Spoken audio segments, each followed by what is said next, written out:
ভার্সিটির গেট দিয়ে ভিতরে ঢুকতেই কে যেন বলে উঠল, ওই হিরো, এদিকে আয়। বিষয়টা বুঝতে না পেরে আমি আমার মতো হাঁটতে লাগলাম। তখনই আবার পিছন থেকে বলে উঠল। কথাটা আমার কানে এসে পৌঁছাতেই আমি ওইখানে থেমে গেলাম, কারণ আমি নীল শার্ট পরে আছি। তাহলে কি আমাকে কেউ ডাকছে? আশেপাশে তাকিয়ে দেখতে লাগলাম কে ডাকছে আমায়। তখনই একদল শার্ট প্যান্ট পরা মেয়েদের দিকে চোখ পড়ল।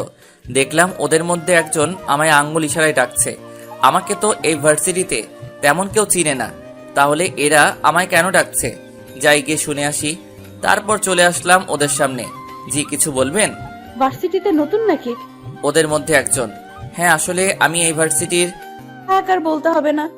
আচ্ছা, তোর নাম কি? তামিম আহমেদ। শোন, এই ভার্সিটির সব ছাত্রছাত্রী আমার কথায় উঠবস করে, সো আমাদের যথেষ্ট সম্মান দিয়ে চলবি, ওকে? একটু পরে দেখা যাবে কে কাকে সম্মান দেয়। যা, এখন তোর ক্লাসে যা। কিছু না বলে সোজা প্রিন্সিপাল স্যারের রুমে চলে এলাম। ইচ্ছে হয়েছে তাই ছেড়ে দিলাম। আর এই ভার্সিটিতে কার এত সাহস যে আমার নামে প্রিন্সিপাল স্যারের কাছে বিচার দিবে? আরে ভার্সিটিতে নতুন, তাই হয়তো স্যারের সাথে কোনো বিষয়ে কথা বলতে গেছে। আর জান্নাত থাকতে আমাদের কিসের ভয়? চল এখন ক্লাসে যাই। আজ নাকি আবার আমাদের ক্লাসে নতুন একজন স্যার আসছে। ক্লাস শুরু হতেও আর বেশি সময় বাকি নেই। স্যার, আসবো? আরে তামিম, আসো আসো, বাইরে কেন দাঁড়িয়ে আসো? কেন ভিতরে আসো। ধন্যবাদ স্যার। তোমার মেধা দেখে তোমাকে এই চাকরিটা দেওয়া হয়েছে। আশা করি তুমি তোমার সম্পূর্ণ মেধা দিয়ে ছাত্রছাত্রীদের সঠিকভাবে শিক্ষা দিবা। জি স্যার, আমি আমার সবটুকু দিয়ে চেষ্টা করব। চলো তাহলে তোমাকে তোমার ক্লাসরুমটা দেখিয়ে দিয়ে আসি। তারপর প্রিন্সিপাল স্যার আমায় নিয়ে একটা ক্লাসরুমে ঢুকলেন। প্রিন্সিপাল স্যারকে দেখে ক্লাসের সব ছাত্রছাত্রীরা বসা থেকে উঠে দাঁড়ালো। প্রিয় শিক্ষার্থীগণ, তোমাদের গতকাল বলা হয়েছিল আজ তোমাদের নতুন একজন স্যার আসবেন। উনিই হলেন তোমাদের নতুন ইংলিশ স্যার। আজ থেকে উনি তোমাদের ইংলিশ ক্লাস করাবেন। সবাই ওনার সাথে পরিচিত হয়ে নাও। আমি তাহলে গেলাম। কথাগুলো বলেই হেড স্যার ক্লাস থেকে চলে গেলেন। এদিকে জান্নাত আর ওর বান্ধবীরা নতুন স্যারকে ক্লাসে দেখে তো অবাক। এই ছেলেটাকে তো আজ আমরা সকালে কত কিছু বলেছিলাম, আর এখন এই ছেলেটাই কিনা আমাদের স্যার। জান্নাতের তো পুরো মাথা ঘুরছে, কি হচ্ছে এইসব কিছুই বুঝতে পারছে না সে। ক্লাসের সবার দিকে একবার তাকিয়ে সবাইকে জিজ্ঞেস করলাম, কেমন আছো তোমরা? ভালো স্যার, আপনি? আলহামদুলিল্লাহ, আমিও ভালো আছি। তা আজ ভার্সিটিতে আমার প্রথম দিন আর আমার প্রথম ক্লাস, তাই আজকে কোনো ক্লাস করাবো না। আজকে শুধু তোমাদের সাথে পরিচয় হয়ে নিব, কাল থেকে ক্লাস করাবো। তারপর একে একে সবার নাম জিজ্ঞেস করতে শুরু করলাম। নাম জিজ্ঞেস করতে করতে একদম শেষ পর্যায়ে এসে চোখ পড়লো একটা মেয়ের দিকে। আরে, এ তো সেই মেয়ে যে একটু আগেই আমার সাথে কথা বলেছিল আর আমায় সম্মান দিয়ে চলতে বলেছিল। এখন দেখি কে কাকে সম্মান দেয়।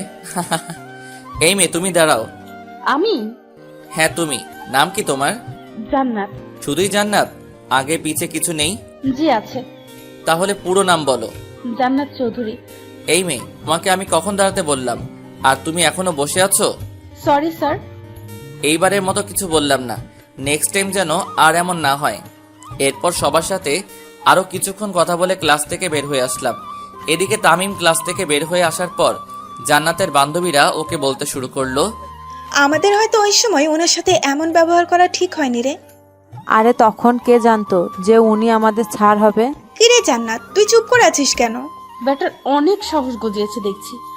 আমাকে ক্লাসের সবার সামনে ধমক দেওয়া, এর সত্য আমি নিবই। না হলে আমার নামও জান্নাত না। কি করবি তুই? সময় হলেই দেখতে পাবি। ওই দিনের মতো ভার্সিটি ছুটি হলে বাসায় চলে আসলাম। বাসায় এসে কলিং বেল চাপ দিতেই আম্মু এসে দরজা খুলে দিলেন। কেমন কাটলো ভার্সিটিতে শিক্ষকতার প্রথম দিন? ভালোই। আচ্ছা, তুই গিয়ে ফ্রেশ হয়ে আয়, আমি তোর জন্য টেবিলে খাবার বাড়ছি। তারপর রুমে এসে ফ্রেশ হতে চলে গেলাম। আমি তামিম মা বাবার একমাত্র সন্তান। পড়াশোনা শেষ করে এইবার একটা বিশ্ববিদ্যালয়ে ইংলিশ টিচার হিসেবে চাকরিতে জয়েন করেছি। বাকিটা গল্পতেই জানতে পারবেন। ফ্রেশ হয়ে নিচে এসে খাওয়া দাওয়া করে আবার নিজের রুমে চলে এলাম। এইভাবে দিনটা কেটে গেল। রাতের বেলা খাবার টেবিলে বসে খাবার খাচ্ছি, এমন সময় আব্বু বললেন, তা তোমার শিক্ষকতার প্রথম দিন কেমন কাটলো? ভালোই। আচ্ছা, এখন তাহলে খেয়ে নাও। খাওয়া দাওয়া শেষ করে রুমে এসে দিলাম এক ঘুম। পরের দিন সকালবেলা ঘুম থেকে উঠে হালকা নাস্তা করে সোজা ভার্সিটিতে চলে আসলাম। ক্লাসের সময় হয়ে এলে সোজা ক্লাসে চলে আসলাম। আমাকে দেখেই ক্লাসের সব ছাত্রছাত্রীরা দাঁড়িয়ে পড়ল। তাদেরকে বসতে বলে নিজেও বসে পড়লাম। তারপর তাদের একটা পড়া বুঝিয়ে দিয়ে আরেকটা লিখে দেখাতে বললাম। হেঁটে হেঁটে সবার দিকে একবার চোখ বুলিয়ে দেখছি কে কি করছে। হঠাৎ চোখ পড়ল জান্নাত নামের মেয়েটার দিকে। দেখি ও চুপচাপ বসে আছে আর কি যেন ভাবছে। ধীর পায়ে হেঁটে ওর সামনে গিয়ে দাঁড়ালাম। এই, তুমি এইভাবে বসে আছো কেন? আর যেটা লিখতে বললাম সেটা কোথায়, দেখাও। চুপ করে বসে রইল, কিছু বলল না। কি হলো, দেখাও। পারি না। পারো না মানে? ক্লাসের সবাই পারলো, তাহলে তুমি পারবে না কেন? পড়াশোনা তো ঠিক মতো করো না, তাহলে পারবে কিভাবে? কান ধরে দাঁড়িয়ে থাকো। সাথে সাথে ক্লাসের সবাই আমার দিকে তাকালো, সাথে জান্নাতও। মনে হচ্ছে আমি কাউকে গালি দিয়েছি। কি হলো, কথা কানে যায় না? ধমক শুনে এবার আস্তে আস্তে বসা থেকে উঠে কান ধরে মাথা নিচু করে দাঁড়িয়ে রইল। তারপর আরো কিছুক্ষণ পড়ানোর পর বেল দিয়ে দিলে ক্লাস থেকে বের হয়ে আসলাম। কিরে জান্নাত, এটা কি হলো? স্যার তো দেখছি অনেক ডেঞ্জারাস রে।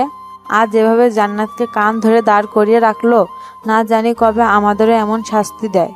ওই দিনের ঘটনার জন্য স্যার হয়তো রেগে আছেন, তাই জান্নাতের সাথে এমন করছেন। শালার অনেক সাহস গজিয়েছে দেখছি। প্রথম দিন ক্লাসে ধমক দিল, তারপর আজ সবার সামনে আমায় কান ধরিয়ে দাঁড় করিয়ে রাখলো। এই ধামড়াটাকে তো একটা শিক্ষা দিতেই হবে দেখছি। কি করবি তুই? আজকে এই ব্যাটার একটা ব্যবস্থা নিব।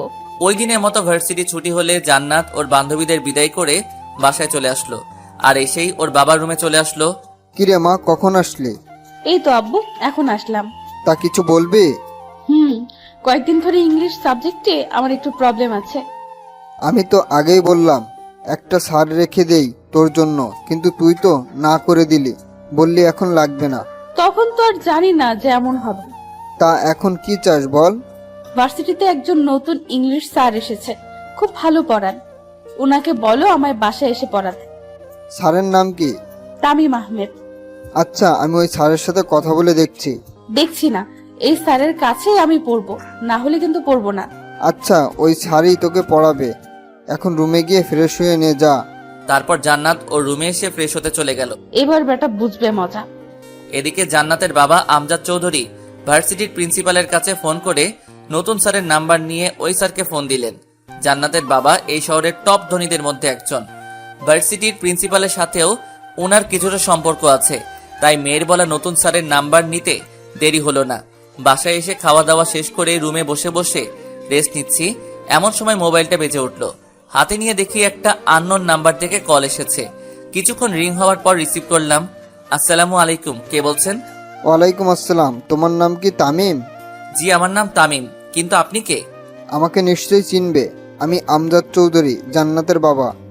আমজাদ চৌধুরীর নাম অনেকবার শুনেছি, এই শহরের নামকরা ধনীদের মধ্যে একজন, কিন্তু জান্নাত যে ওনার মেয়ে এটা জানতাম না। জান্নাত কি তাহলে আমার নামে ওর বাবার কাছে নালিশ করেছে, যার কারণে উনি আমায় ফোন দিলেন? করলে করুক, আমি তো ওর সাথে কোনো খারাপ ব্যবহার করিনি। জান্নাতের কাছ থেকে শুনলাম তুমি নাকি ওদের ভার্সিটিতে নতুন জয়েন হয়েছো আর ওদের ইংলিশ ক্লাস নাও। জি, আপনি ঠিকই শুনেছেন, কিন্তু আপনি আমায় ফোন করলেন কিসের জন্য, জানতে পারি? জান্নাতের নাকি ইংলিশ সাবজেক্ট কিছু প্রবলেম আছে, তাই ও তোমার কাছে পড়তে চাই। না করতে পারবা না, কিন্তু মেয়েটাকে আমি কথা দিয়ে ফেলেছি যে তুমি ওকে বাসায় এসে পড়াবা। আঙ্কেল, আমি সবেমাত্র ভার্সিটিতে জয়েন হলাম, কিছুদিন পর থেকে পড়ালে হয় না? যেভাবে ধরেছেন তাতে তো সোজাসুজি না করতে পারবো না, তাই এই কথা বললাম। দেখো, ও ছোটবেলা থেকে মাকে হারিয়েছে, তাই ছোট থেকে ওর কোনো কথা আমি অমান্য করিনি। তুমি প্লিজ না করো না বাবা। ওকে আঙ্কেল, আমি জান্নাতকে পড়াবো, কিন্তু আপনার বাসার ঠিকানাটা? এখানে এসে একটা বড় বাড়ি দেখতে পাবা, ওইটাই আমার বাসা। তা পড়তে কখন আসবা? সন্ধ্যা 7টার দিকে আসবো আঙ্কেল। ওকে, তাহলে রাখি, তুমি ঠিক সময়ে চলে এসো। বলেই কল কেটে দিলেন। কল কেটে দিয়ে মেয়ের রুমে গিয়ে খবরটা দিয়ে আসলেন আমজাদ সাহেব। খবরটা পেয়ে তো জান্নাত বেজায় খুশি। চাকরিতে জয়েন হলাম 2 দিনও হলো না, আর এই মেয়ে এখনই আমার কাছে পড়তে যাচ্ছে। ডাল মেয়ে জরুর কুছ কালা হ্যায়। ওই দিনের মতো রাতের খাবার খেয়ে ঘুমিয়ে পড়লাম। পরের দিন সকালবেলা উঠে ভার্সিটিতে গেলাম, কিন্তু জান্নাত নামের মেয়েটাকে ক্লাসে দেখতে পেলাম না। হয়তো আজ ভার্সিটিতে আসেনি। ভার্সিটি শেষে বাসায় এসে খাওয়া দাওয়া করে কিছুক্ষণ রেস্ট নিলাম। তারপর আম্মুকে বলে জান্নাতকে পড়ানোর জন্য বাসা থেকে বের হয়ে আসলাম। জান্নাতের বাড়ির সামনে এসে ভিতরে ঢুকতে যাব, এমন সময় গেটের কাছে থাকা দারোয়ানটা আমার পথ আটকে জিজ্ঞেস করলো, কে আপনি আর এখানে কি চাই? জি, আমায় আমজাদ চৌধুরী আসতে বলেছেন ওনার মেয়েকে পড়ানোর জন্য। আপনি এইখানে একটু দাঁড়ান, আমি এক্ষুনি আসছি। বলেই লোকটা ভিতরে চলে গেল। কিছুক্ষণ পর আবার সামনে এসে বলল, স্যার আপনাকে ভিতরে যেতে বলেছে। তারপর ভিতরে ঢুকে দেখি অনেক সুন্দর একটা বিশাল বাড়ি, চারদিকে বাগান আর অনেক মানুষ দাঁড়িয়ে আছে। মনে হচ্ছে এরা আমজাদ সাহেবের লোক। তারপর বাসার ভিতরে গিয়ে দেখি আমজাদ সাহেব সোফার মধ্যে বসে আছেন। আমাকে দেখেই বললেন, তাহলে তুমি জান্নাতের ইংলিশ টিচার? জি। মেয়েটা আমার একটু জেদি টাইপের, আর কারো কথা শোনে না। তুমি একটু ম্যানেজ করে নিও বাবা। আচ্ছা আঙ্কেল। চলো তোমাকে ও রুমটা দেখিয়ে দিয়ে আসি। তারপর উনি আমায় উপরের একটা রুমে নিয়ে এসে ঢুকলেন। দেখলাম ঘরটা অনেক সুন্দর করে সাজানো, আর বিছানার উপর একটা মেয়ে বসা। আরে এটাই তো জান্নাত। জান্নাত আমাকে দেখতে পেয়েই বিছানা থেকে উঠে বসলো। পরনে শর্ট প্যান্ট আর গায়ে একটা শার্ট। একবার দেখে চোখ নামিয়ে নিলাম। মামুনি, তোমার স্যার এসেছে, রেডি হয়ে পড়তে বসো, আমি গেলাম। বলেই আমজাদ সাহেব রুম থেকে চলে গেলেন। স্যার দাঁড়িয়ে আছেন কেন, বসেন। ওর কথা শুনে আশেপাশে তাকিয়ে দেখলাম একটা টেবিলে অনেকগুলো বই রাখা। ওইটাই গিয়ে একটা চেয়ার টেনে বসে পড়লাম। জান্নাত কিছুক্ষণ কি যেন করলো, সেদিকে আমি ধ্যান দিলাম না। কিছুক্ষণ পর জান্নাত এসে আমার সামনে চেয়ারটায় বসে পড়লো। কোনটা বুঝো না বলো, আমি বুঝিয়ে দিচ্ছি। এই চ্যাপ্টারের কিছুই বুঝি না। ওকে দেখো, আমি বুঝিয়ে দিচ্ছি। কিছুক্ষণ বোঝানোর পর ওর দিকে তাকিয়ে দেখি ও এক ধ্যানে আমার দিকে তাকিয়ে আছে। এইভাবে তাকিয়ে আছো কেন? আর এতক্ষণ যা বুঝালাম বুঝতে পেরেছো, নাকি কোথাও কোনো প্রবলেম আছে? হ্যাঁ না, মানে আসলে একটা কথা বলার ছিল। হ্যাঁ বলো, কি বলবা? Sir I love you. What? বেয়াদব মেয়ে কোথাকার! স্যারকে কেউ এসব বলে? আরে স্যার, আপনি যেটা ভাবছেন সেটা নয়, বলছি আই লাভ ইউ এর মানেটা কি? কোন ক্লাসে পড়ো এবার? ছাত্রী পড়াতে আসলে, অথচ ছাত্রী কোন ক্লাসে পড়ে এটাও জানেন না। এই মেয়ে চুপ, একদম হাসবে না। যা বলছি তার উত্তর দাও। অনার্স প্রথম বর্ষে। অনার্সে পড়াশোনা করো, অথচ এই কথার মানে জানো না? জানি না বলেই তো জিজ্ঞেস করলাম, ফাজলামি করব কেন? এইসব বাদ দাও, আর বলো কোথাও কোনো প্রবলেম আছে কিনা। ওইটার মানে বলবেন না? কোনটা? ওই যে একটু আগে বললাম। এখন কিন্তু বেশি হয়ে যাচ্ছে। কি? পড়াতে মন দাও, না হলে তোমার আব্বুর কাছে গিয়ে বিচার দিব কিন্তু। বিচার দিলে এমন হল করব যে জীবনও ভুলতে পারবেন না। কিছু বললে? না, কই কি বললাম। আচ্ছা, এখন পড়াতে মন দাও। তারপর জান্নাতকে আবার ওই চ্যাপ্টারটা বোঝাতে লাগলাম। হঠাৎ মনে হলো আমার পায়ে কে যেন বারবার সুরসুরি দিচ্ছে। জান্নাতের দিকে তাকিয়ে দেখি ও এক ধ্যানে বইয়ের দিকে তাকিয়ে আছে। বিষয়টা আর পাত্তা দিলাম না। কিছুক্ষণ পর আবার পায়ে সুরসুরির অনুভব করলাম। সাথে সাথে টেবিলের নিচে তাকালাম, কিন্তু কিছুই দেখতে পেলাম না। কি হলো স্যার, নিচে কি খুঁজছেন? না মানে মনে হলো পায়ে কি যেন একটা লাগছিল। কই, নিচে তো কিছুই নেই। জানি না কি থেকে কি হবে। আচ্ছা তুমি পড়ো। তারপর জান্নাতকে আরো কিছুক্ষণ পড়ানোর পর ওকে ছুটি দিয়ে বাসায় চলে আসলাম। বাসায় এসে রাতের খাবারটা খেয়ে রুমে এসে ঘুমিয়ে পড়লাম। সকালবেলা ঘুম থেকে উঠে ফ্রেশ হয়ে নাস্তা করে ভার্সিটি যাওয়ার জন্য রেডি হয়ে নিলাম। তারপর বাসা থেকে বের হয়ে একটা রিক্সা নিয়ে সোজা ভার্সিটিতে চলে এলাম। ক্লাসে এসে সবাইকে একটা পড়া বুঝিয়ে দিয়ে আরেকটা লিখে দেখাতে বললাম। সবাই লিখছে আর আমি একে একে সবার খাতার চোখ বুলিয়ে যাচ্ছি। হঠাৎ জান্নাতের খাতার উপর চোখ পড়তেই দেখি ওর খাতায় বড় করে একটা লাভ এঁকে সেটাকে কালার করছে। মেজাজটাই খারাপ হয়ে গেল ওর কাণ্ড দেখে। সাথে সাথে ওকে ধমক দিয়ে দাঁড়াতে বললাম।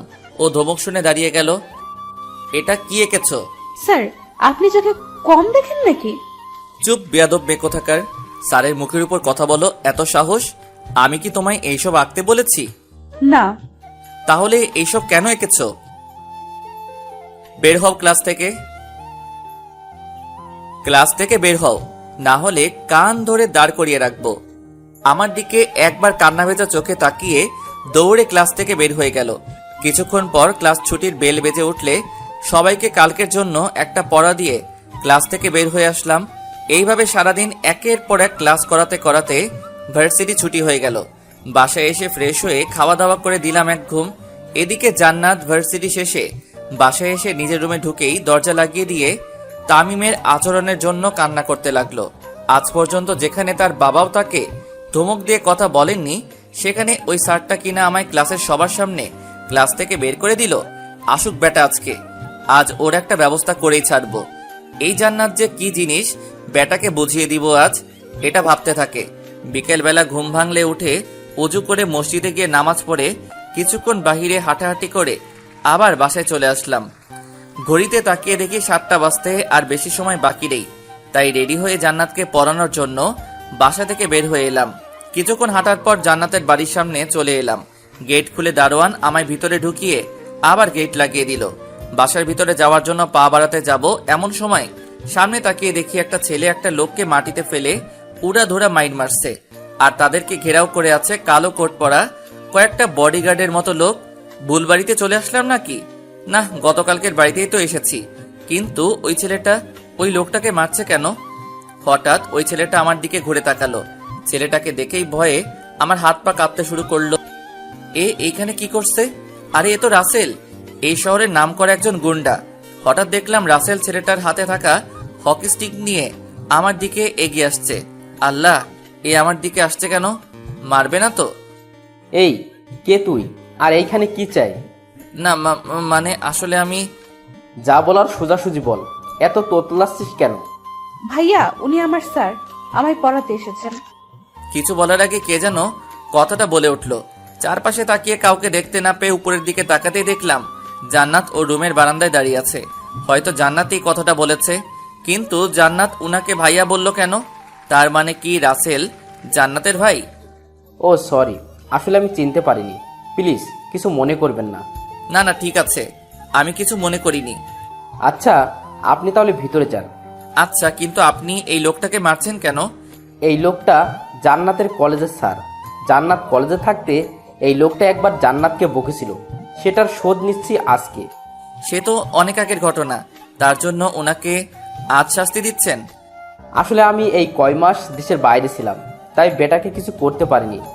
গতকাল রাতে দেশে ফিরলাম, আর এসেই একে ধরে নিয়ে আসলাম। কিন্তু উনি তো জান্নাতের স্যার, আর স্যার হয়ে স্টুডেন্টকে বকা দিতেই পারেন, এটা তো স্বাভাবিক। স্যার হোক আর যেই, আমার বোনকে কেউ বকা দিলে বা ওর ওপর কথা বললে ওরও এমন হাল করব যেমন এর করেছি। তাহলে নেক্সটে মনে হয় আমার নামই আগে। কিছু বললেন স্যার? হ্যাঁ, না মানে কই কি বললাম, কিছু না। আচ্ছা, আর আপনি এতক্ষণ ধরে এইখানে দাঁড়িয়ে আছেন কেন? যান ভিতরে যান। আচ্ছা। তারপর ভিতরে ঢুকে দেখি বাসায় কেউ নেই, তাই সোজা জান্নাতের রুমে চলে এলাম। আমাকে আসতে দেখে জান্নাত একটা চেয়ার টেনে আমায় বসতে বলল। আমি কিছু না বলে বসে পড়লাম। জান্নাতও আমার সামনের চেয়ারে এসে বসে পড়ল। আচ্ছা রাসেল যে, উনি তোমার কি হন? ভাইয়া। কেমন ভাইয়া? কেমন আবার, আপন ভাইয়া। আমরা এক ভাই এক বোন, উনি বড় আর আমি ছোট। খাইসা মারে, রাসেল জান্নাতের আপন ভাই হয়? এটা আজ জানলাম। জান্নাতের সম্পর্কেও তেমন কিছু জানি না। কিছু না জেনেই মেয়েটাকে পড়াতে চলে আসলাম। না জানি কপালে কি দুঃখ আছে। ওর ভাই যদি জানতে পারে আমি জান্নাতকে 1 দিন না 2 দিন না 3 দিন বকেছি, তাহলে আমার কি হবে? কি হলো স্যার, এত কি ভাবছেন? আজ পড়াবেন না? পড়াবো। আচ্ছা জান্নাত, একটা কথা বলি। কি কথা বলেন? ভার্সিটিতে এত স্যার থাকতে তুমি আমার কাছে কেন পড়তে চাইলা? তোমাকে যে শিক্ষা দেব তাই। কি হলো, চুপ করে আছো কেন, বলো। আসলে স্যার, প্রথম দিন আপনার ক্লাস করেই বুঝতে পেরেছিলাম যে আপনি স্যার হিসেবে ইংলিশে খুব ভালো। তার জন্যই আব্বুকে বলে আপনাকে আমার হোম টিচার বানিয়ে নিলাম। ও আচ্ছা, এখন পড়ো। কি পড়বো? গতকাল যে চ্যাপ্টারটা বুঝিয়েছিলাম, বুঝেছো? একটু একটু। আচ্ছা, আজকে আবার ওটা বোঝাচ্ছি, খেয়াল করো। কিছুক্ষণ পর বুঝেছো তাহলে? আরেকবার বোঝালে ভালো হয়। ওকে, খেয়াল করো আবার। কিছুক্ষণ বোঝানোর পর, আর কোথাও কোনো প্রবলেম আছে? স্যার, এই চ্যাপ্টারের কিছুই বুঝি না। বুঝবে কিভাবে? হ্যাঁ, পড়াশোনায় তো মন নেই, সারাক্ষণ শুধু ফাইজলামি। স্যার, আমায় ধমক দিয়ে কথা বলবেন না বলে দিলাম। এই, তুমি আমায় হুমকি দিচ্ছ? হ্যাঁ, ছাত্রী হয়ে স্যারের সাথে এইভাবে কথা বলতে লজ্জা করে না? বেয়াদব মেয়ে কোথাকার। ওই শালা চুপ, আর একটাও কথা বলবি না। অনেক শুনেছি তোর বকবক, আর নয়। নিজেকে কি ভেবেছিস? হ্যাঁ, যখন তখন আমায় ধমক দিয়ে কথা বলবি আর আমি কিছুই বলবো না? আমার শার্টের কলার চেপে ধরে, এই, এটা কেমন অসভ্যতা? ভুলে যেও না আমি তোমার স্যার, সম্মান দিয়ে কথা বলো, না হলে কি করবি তুই? হ্যাঁ, আমি কিন্তু তোমার আব্বুর কাছে তোমার নামে বিচার দিব। ভাইয়া যে একটা লোককে মারতেছে দেখেছেন? উনি তো। হ্যাঁ, উনি আমার কলেজের স্যার। আর এটাও নিশ্চয়ই জেনে গেছেন যে ভাইয়া ওই স্যারকে কেন মারতেছে। এখন আপনিও আমার স্যার, যদি ভাইয়ার কাছে আপনার নামে বিচার দেই তো কি হবে ভাবতে পারছেন? মানে তুমি কেন আমার নামে বিচার দিবে? আমি কি করেছি? এই যে আপনার ভার্সিটির প্রথম ক্লাস থেকে শুরু করে এই পর্যন্ত আমায় কতবার ধমক দিয়েছেন আর বকা দিয়েছেন হিসাব আছে? স্যার হিসেবে তো তোমায় বকা দিতেই পারি, তাই না? এইখানে তোমার ভাইয়ার কাছে বিচার দেবার কি আছে? ওকে, বিচার দিব না, তবে এর জন্য আপনাকে আমার একটা শর্ত মানতে হবে। কি শর্ত? এখন থেকে আপনাকে আমার সব কথা মেনে চলতে হবে। রাজি? এটা আবার কেমন কথা? তাছাড়া স্যার হিসেবে আমি তোমায় একটু বকা দিতেই পারি, এর জন্য। আমি এত কথা শুনতে চাচ্ছি না, আমার শর্তে রাজি কি না সেটা বলেন। আরে ওকে, রাজি হওয়া লাগবে না, আমি ভাইয়ার কাছে গিয়ে আপনার নামে একটু প্রশংসা করে আসি। এই না না, আমি রাজি তো। আমার সব কথা মেনে চলতে হবে কিন্তু। ওকে। তাহলে আজ থেকে আমায় আর বকা দিতে পারবেন না, বলে দিলাম। আচ্ছা, এখন বই বের করো। তারপর জান্নাত বই নিয়ে এসে আমার সামনের চেয়ারে বসে পড়লো। আজ কোন চ্যাপ্টার পড়াবো বলো? এই চ্যাপ্টার। ওকে, খেয়াল করো। তারপর জান্নাতকে ওই চ্যাপ্টারটা ভালো করে বোঝাতে লাগলাম। একসময় ওর দিকে চোখ পড়তে দেখি ও এক ধ্যানে আমার দিকে তাকিয়ে আছে। প্রথমবার ডাকলাম, বাট কোনো রেসপন্স নেই। দ্বিতীয়বার টেবিলে থাকা স্কেলটা দিয়ে ওর হাতে একটা বসিয়ে দিলাম। সাথে সাথে সে হকচকিয়ে উঠল। কি হলো স্যার, আপনি আমায় মারলেন কেন? মারবো না তো কি করব? এতক্ষণ ধরে পড়াচ্ছি, অথচ তুমি বইয়ের দিকে না তাকিয়ে আমার দিকে হাবলির মতো তাকিয়ে আছো। এমন করলে পড়া মাথায় ঢুকবে কিভাবে? কি কি বললেন? আমি হাবলি? দাঁড়ান, আমি এক্ষুনি গিয়ে ভাইয়ের কাছে আপনার নামে বিচার দিব। আরে আরে, এইখানে ভাইয়াকে টানছো কেন? স্যার হয়ে তো তোমাকে মারার অধিকার আমার আছেই। একটু আগে আপনি আমায় কি বললেন মনে নেই? কি বললাম? এই যে এখন থেকে আপনি আমার সব কথা শুনবেন, আর এটাও বলেছেন যে আমায় আর কখনো বকা দিবেন না, আর সেখানে আপনি আমায় মেরে বসলেন। দেখো, আমি আর কোনো কথা শুনবো না, আমি গেলাম ভাইয়ার কাছে বিচার দিতে। এই না, প্লিজ এমন করো না। আমার ভুল হয়ে গেছে, প্লিজ এবারের মতো মাফ করে দাও। আর কখনো তোমায় মারবো না, সত্যি। শেষে কিনা স্যার হয়ে ছাত্রীর কাছে মাপ চাইতে হচ্ছে। হায়রে কপাল। মনে থাকবে তো? হ্যাঁ হ্যাঁ, মনে থাকবে। আচ্ছা, এবার পড়ান। তারপর ওকে আবার সে আগের চ্যাপ্টার পড়াতে শুরু করলাম। কিছুক্ষণ পর জান্নাতের দিকে চোখ পড়তেই দেখি সে আবার আমার দিকে এক ধ্যানে তাকিয়ে আছে। বুঝতেছি না এই মেয়ে বারবার আমার দিকে এইভাবে তাকিয়ে থাকে কেন। এখন কিছু বলাও যাবে না, বললে আবার ওর ভাইয়ের কাছে বিচার দিয়ে বসবে। কি পড়ালাম এতক্ষণ, বুঝেছো? এক ধ্যানে আমার দিকে তাকিয়ে আছে। কি হলো, এইভাবে তাকিয়ে আছো কেন? ওর চোখের সামনে হাত নাড়িয়ে হ্যাঁ, না আসলে কিছু বলছেন? বলছি, এতক্ষণ যা পড়ালাম তা বুঝেছো নাকি কোথাও বুঝতে সমস্যা আছে? কিছুই তো বুঝিনি। ভীষণ রাগ হলো, তবু নিজেকে কন্ট্রোল রেখে ঠান্ডা গলায় বললাম, এতক্ষণ ধরে বোঝালাম অথচ কিছুই বুঝোনি। ধ্যান কোথায় থাকে তোমার? আপনার দিকে। কি? মানে আসলে বলতে চেয়েছি আপনার মুখের দিকেই তাকিয়েছিলাম আর বোঝার চেষ্টা করছিলাম। আমার মুখের দিকে তাকিয়ে থাকলে হবে না, বইয়ের দিকে খেয়াল করতে হবে। হুম দেখো আবার। কিছুক্ষণ পর, এবার বুঝতে পেরেছো? কিছুটা। ওকে, তাহলে বাকিগুলো রাতে পড়তে বসে কয়েকবার দেখবা। যদি না বোঝো তাহলে কাল বুঝিয়ে দিব। আজ তাহলে আমি আসি। তারপর জান্নাতের বাসা থেকে বের হয়ে সোজা বাসায় চলে আসলাম। বাসায় এসে খাওয়া দাওয়া করে রুমে এসে কিছুক্ষণ ফেসবুকিং করে ঘুমিয়ে পড়লাম। পরের দিন সকালবেলা ঘুম থেকে উঠে ফ্রেশ হয়ে হালকা নাস্তা করে ভার্সিটিতে চলে এলাম। ক্লাসে এসে সবাইকে ক্লাস করাচ্ছি, এমন সময় দেখি জান্নাত ওর বন্ধুদের সাথে কি যেন কথা বলছে আর হাসাহাসি করছে। দিলাম এক ধমক মেয়েটাকে, সাথে ওর বন্ধুদেরকেও। ধমককে সবাই চুপ হয়ে গেল, আর জান্নাত আমার দিকে একটু রাগী দৃষ্টিতে তাকালো। ওর তাকানো দেখে একটু ভয় পেলাম, তবু মনে মনে বললাম, এটা তো আর ওর বাসা না যে ধমক দেওয়া যাবে না, এটা তো ভার্সিটি। কিছুক্ষণ পর বেল বেজে উঠল। ক্লাস থেকে বের হয়ে আরেক ক্লাসে চলে গেলাম ক্লাস করানোর জন্য। এইভাবে এক এক করে ক্লাস করাতে করাতে ভার্সিটি ছুটি হয়ে গেল। তারপর বাসায় চলে আসলাম, আর এসে ফ্রেশ হয়ে খাওয়া দাওয়া করে নিলাম। খাওয়া দাওয়া করে রুমে এসে কিছুক্ষণ ঘুমিয়ে পড়লাম। সন্ধ্যাবেলা চলে এলাম জান্নাতের বাসায় ওকে পড়াতে। এসে ও রুমে ঢুকে দেখি ও বিছানায় বসে বসে ফোন টিপছে। আমি আসাতে ও ফোনটা রেখে দিয়ে টেবিলে এসে পড়তে বসলো। গতকাল যে চ্যাপ্টারটা দেখতে বলেছিলাম দেখেছিলে? বুঝতে পেরেছো নাকি বুঝো নাই? বুঝি নাই। আচ্ছা, তুমি ইন্টারে কি পেয়েছিলে? A+। A+ পেয়েছো, অথচ এখনো ইংলিশ কিছুই বুঝো না? বুঝলে তো ভালোই হতো, আপনাকে আর কষ্ট করে এখানে আসতে হতো না। আচ্ছা বাদ দাও, আজকে অন্য চ্যাপ্টার পড়াবো। বই বের করো। কিছু না বলে বই এগিয়ে দিল। সম্পূর্ণ ধ্যান বইয়ের দিকে রাখবা, যাতে কোনো কিছু বুঝতে অসুবিধা না হয়। তারপর জান্নাতকে কিছুক্ষণ চ্যাপ্টারটা বুঝিয়ে ওইখান থেকে কয়েকটা প্রশ্ন লিখে দিয়ে ওকে উত্তর লিখে দিতে বললাম। কলম মুখে নিয়ে একটু পরপর কামড়াচ্ছে, কিন্তু উত্তর আর লিখতে পারছে না। পাশে থাকা বইটা দিয়ে ওর মাথায় মেরে বসলাম। এইগুলো তো আজকেই ক্লাসে করালাম, ক্লাসে বসে গল্প করলে পড়া বুঝবে কিভাবে? সাথে সাথে ওর চেয়ার থেকে উঠে এসে আমার কলার চেপে ধরলো আর বলতে লাগলো, এই শালা, স্যার হয়েছিস বলে যখন তখন আমায় মারবি বকবি আর আমি কিছুই বলবো না, তাই না? ক্লাসেও প্রতিদিন আমায় বকা দিস, আবার এখানেও এসে আমায় বকা দিস। আমায় কি পেয়েছিস তুই, হ্যাঁ? এই এটা কেমন অসভ্যতা? আমি তোমার স্যার। রাখ তোর স্যার, আমার সামনে এত স্যারগিরি দেখাতে আসবি না, না হলে ভাইয়াকে বলে এমন থোলাই খাওয়াবো যে জীবনেও বিছানা থেকে উঠে দাঁড়াতে পারবি না। ওর কথায় এতক্ষণ ভয় না পেলেও ওর ভাইয়ের কথা শুনতেই ভয়ে টুপ গিলতে লাগলাম। যে ডেঞ্জারাস লোক জান্নাতের কথায় সত্যি সত্যি মেরে বিছানায় শুয়ে দিতে পারে। কি ভাইয়াকে ডাক দিব? না না, এখন ভয় পাচ্ছেন কেন? কই ভয় পাচ্ছি? তুই পড়তে বসো, এমনিতেই আজ বেশি পড়া হয়নি। আজ পড়াও হবে না। তাহলে আমি চলে যাই? যাওয়াও যাবে না। তাহলে কি করব? একটা চেয়ার টেনে আমার সামনাসামনি এসে বসে পড়লো। আমার চোখের দিকে তাকান। কেন? তাকাতে বলছি না? ভয়ে ওর দিকে মুখ তুলে তাকালাম। আমার চোখের দিকে তাকান। তাকালাম। কিছু দেখতে পাচ্ছেন? চোখের ভিতর কালো মণি। উফ, আমি সেটা বলিনি।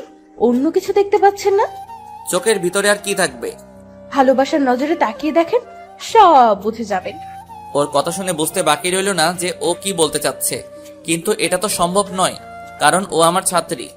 কি হলো, চুপ করে আছেন কেন? আমার একটা কাজ আছে, আমি গেলাম বলেই দরজার সামনে আসতে না আসতেই পিছন থেকে জান্নাত ডাক দিয়ে দাঁড়াতে বলল। আমিও দাঁড়িয়ে গেলাম। চেয়ার থেকে উঠে আমার একদম কাছে চলে আসলো আর তার দুই হাত দেয়ালে দুই পাশে রেখে আমায় ওর হাতের মধ্যে বন্দি করে ফেললো। এই কি করছো এইসব? আমাকে ভালো লাগে না আপনার? দেখো, আমি তোমার স্যার, আর সরো। চুপ, আর একটাও কথা শুনতে চাই না। আমি কি চাচ্ছি সেটা আপনি ভালো করেই বুঝতে পেরেছেন, আর আমি যে জিনিসের উপর চোখ রাখি সেটা যে কোনো মূল্যে আদায় করে নিই। আমার কাজ আছে, আমায় যেতে দাও প্লিজ। এত কাজ কিসের? আমাকে ভালো লাগে না বুঝি? দেখো, তুমি কিন্তু বাড়াবাড়ি করছো। কি বাড়াবাড়ি করলাম? এমন করলে আমি কিন্তু আর তোমাকে পড়াতে আসবো না। সাথে সাথে আমার কলারটা চেপে ধরে আমার মুখের কাছে ওর মুখ এনে বলল, মেরে একদম হাত পা ভেঙে দিব ভাইয়াকে বলে। ওকে, ডাক দাও তোমার ভাইয়াকে। ভাইয়া? সাথে ওর মুখ চেপে ধরলাম। ভুল হয়ে গেছে আমার, প্লিজ ভাইয়াকে ডাক দিও না। তাহলে একটা কিস দেন। হোয়াট? পাগল নাকি? আমি এসব পারবো না। না পারলে আর কি করার, ভাইয়া এখন উপরেই আছে, মায়ের খাওয়ার জন্য রেডি থাকুন। কিছু বলতে যাব এমন সময় কারো জুতার আওয়াজ শুনে বুঝতে পারলাম কেউ নিশ্চয়ই উপরে আসছে। রাসেল ভাই নয় তো? আল্লাহ বাঁচিয়ে রেখো লোকটার কাছ থেকে। এদিকে জান্নাত আমার অবস্থা দেখে শয়তানি হাসি হাসছে। কিছুক্ষণ পর কেউ একজন দরজার কাছে এসে টুকা দিয়ে বলল, জান্নাত, আমায় ডেকেছিস? কোনো সমস্যা?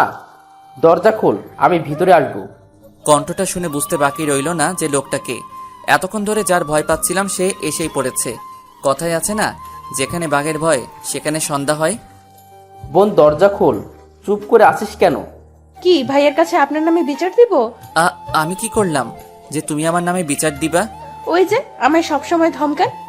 বললাম তো আর ধমকাবো না। এটা বললে হবে না, যা চেয়েছি সেটা দিতে হবে, না হলে দরজা খুলে ভাইয়াকে সব বলে দিব।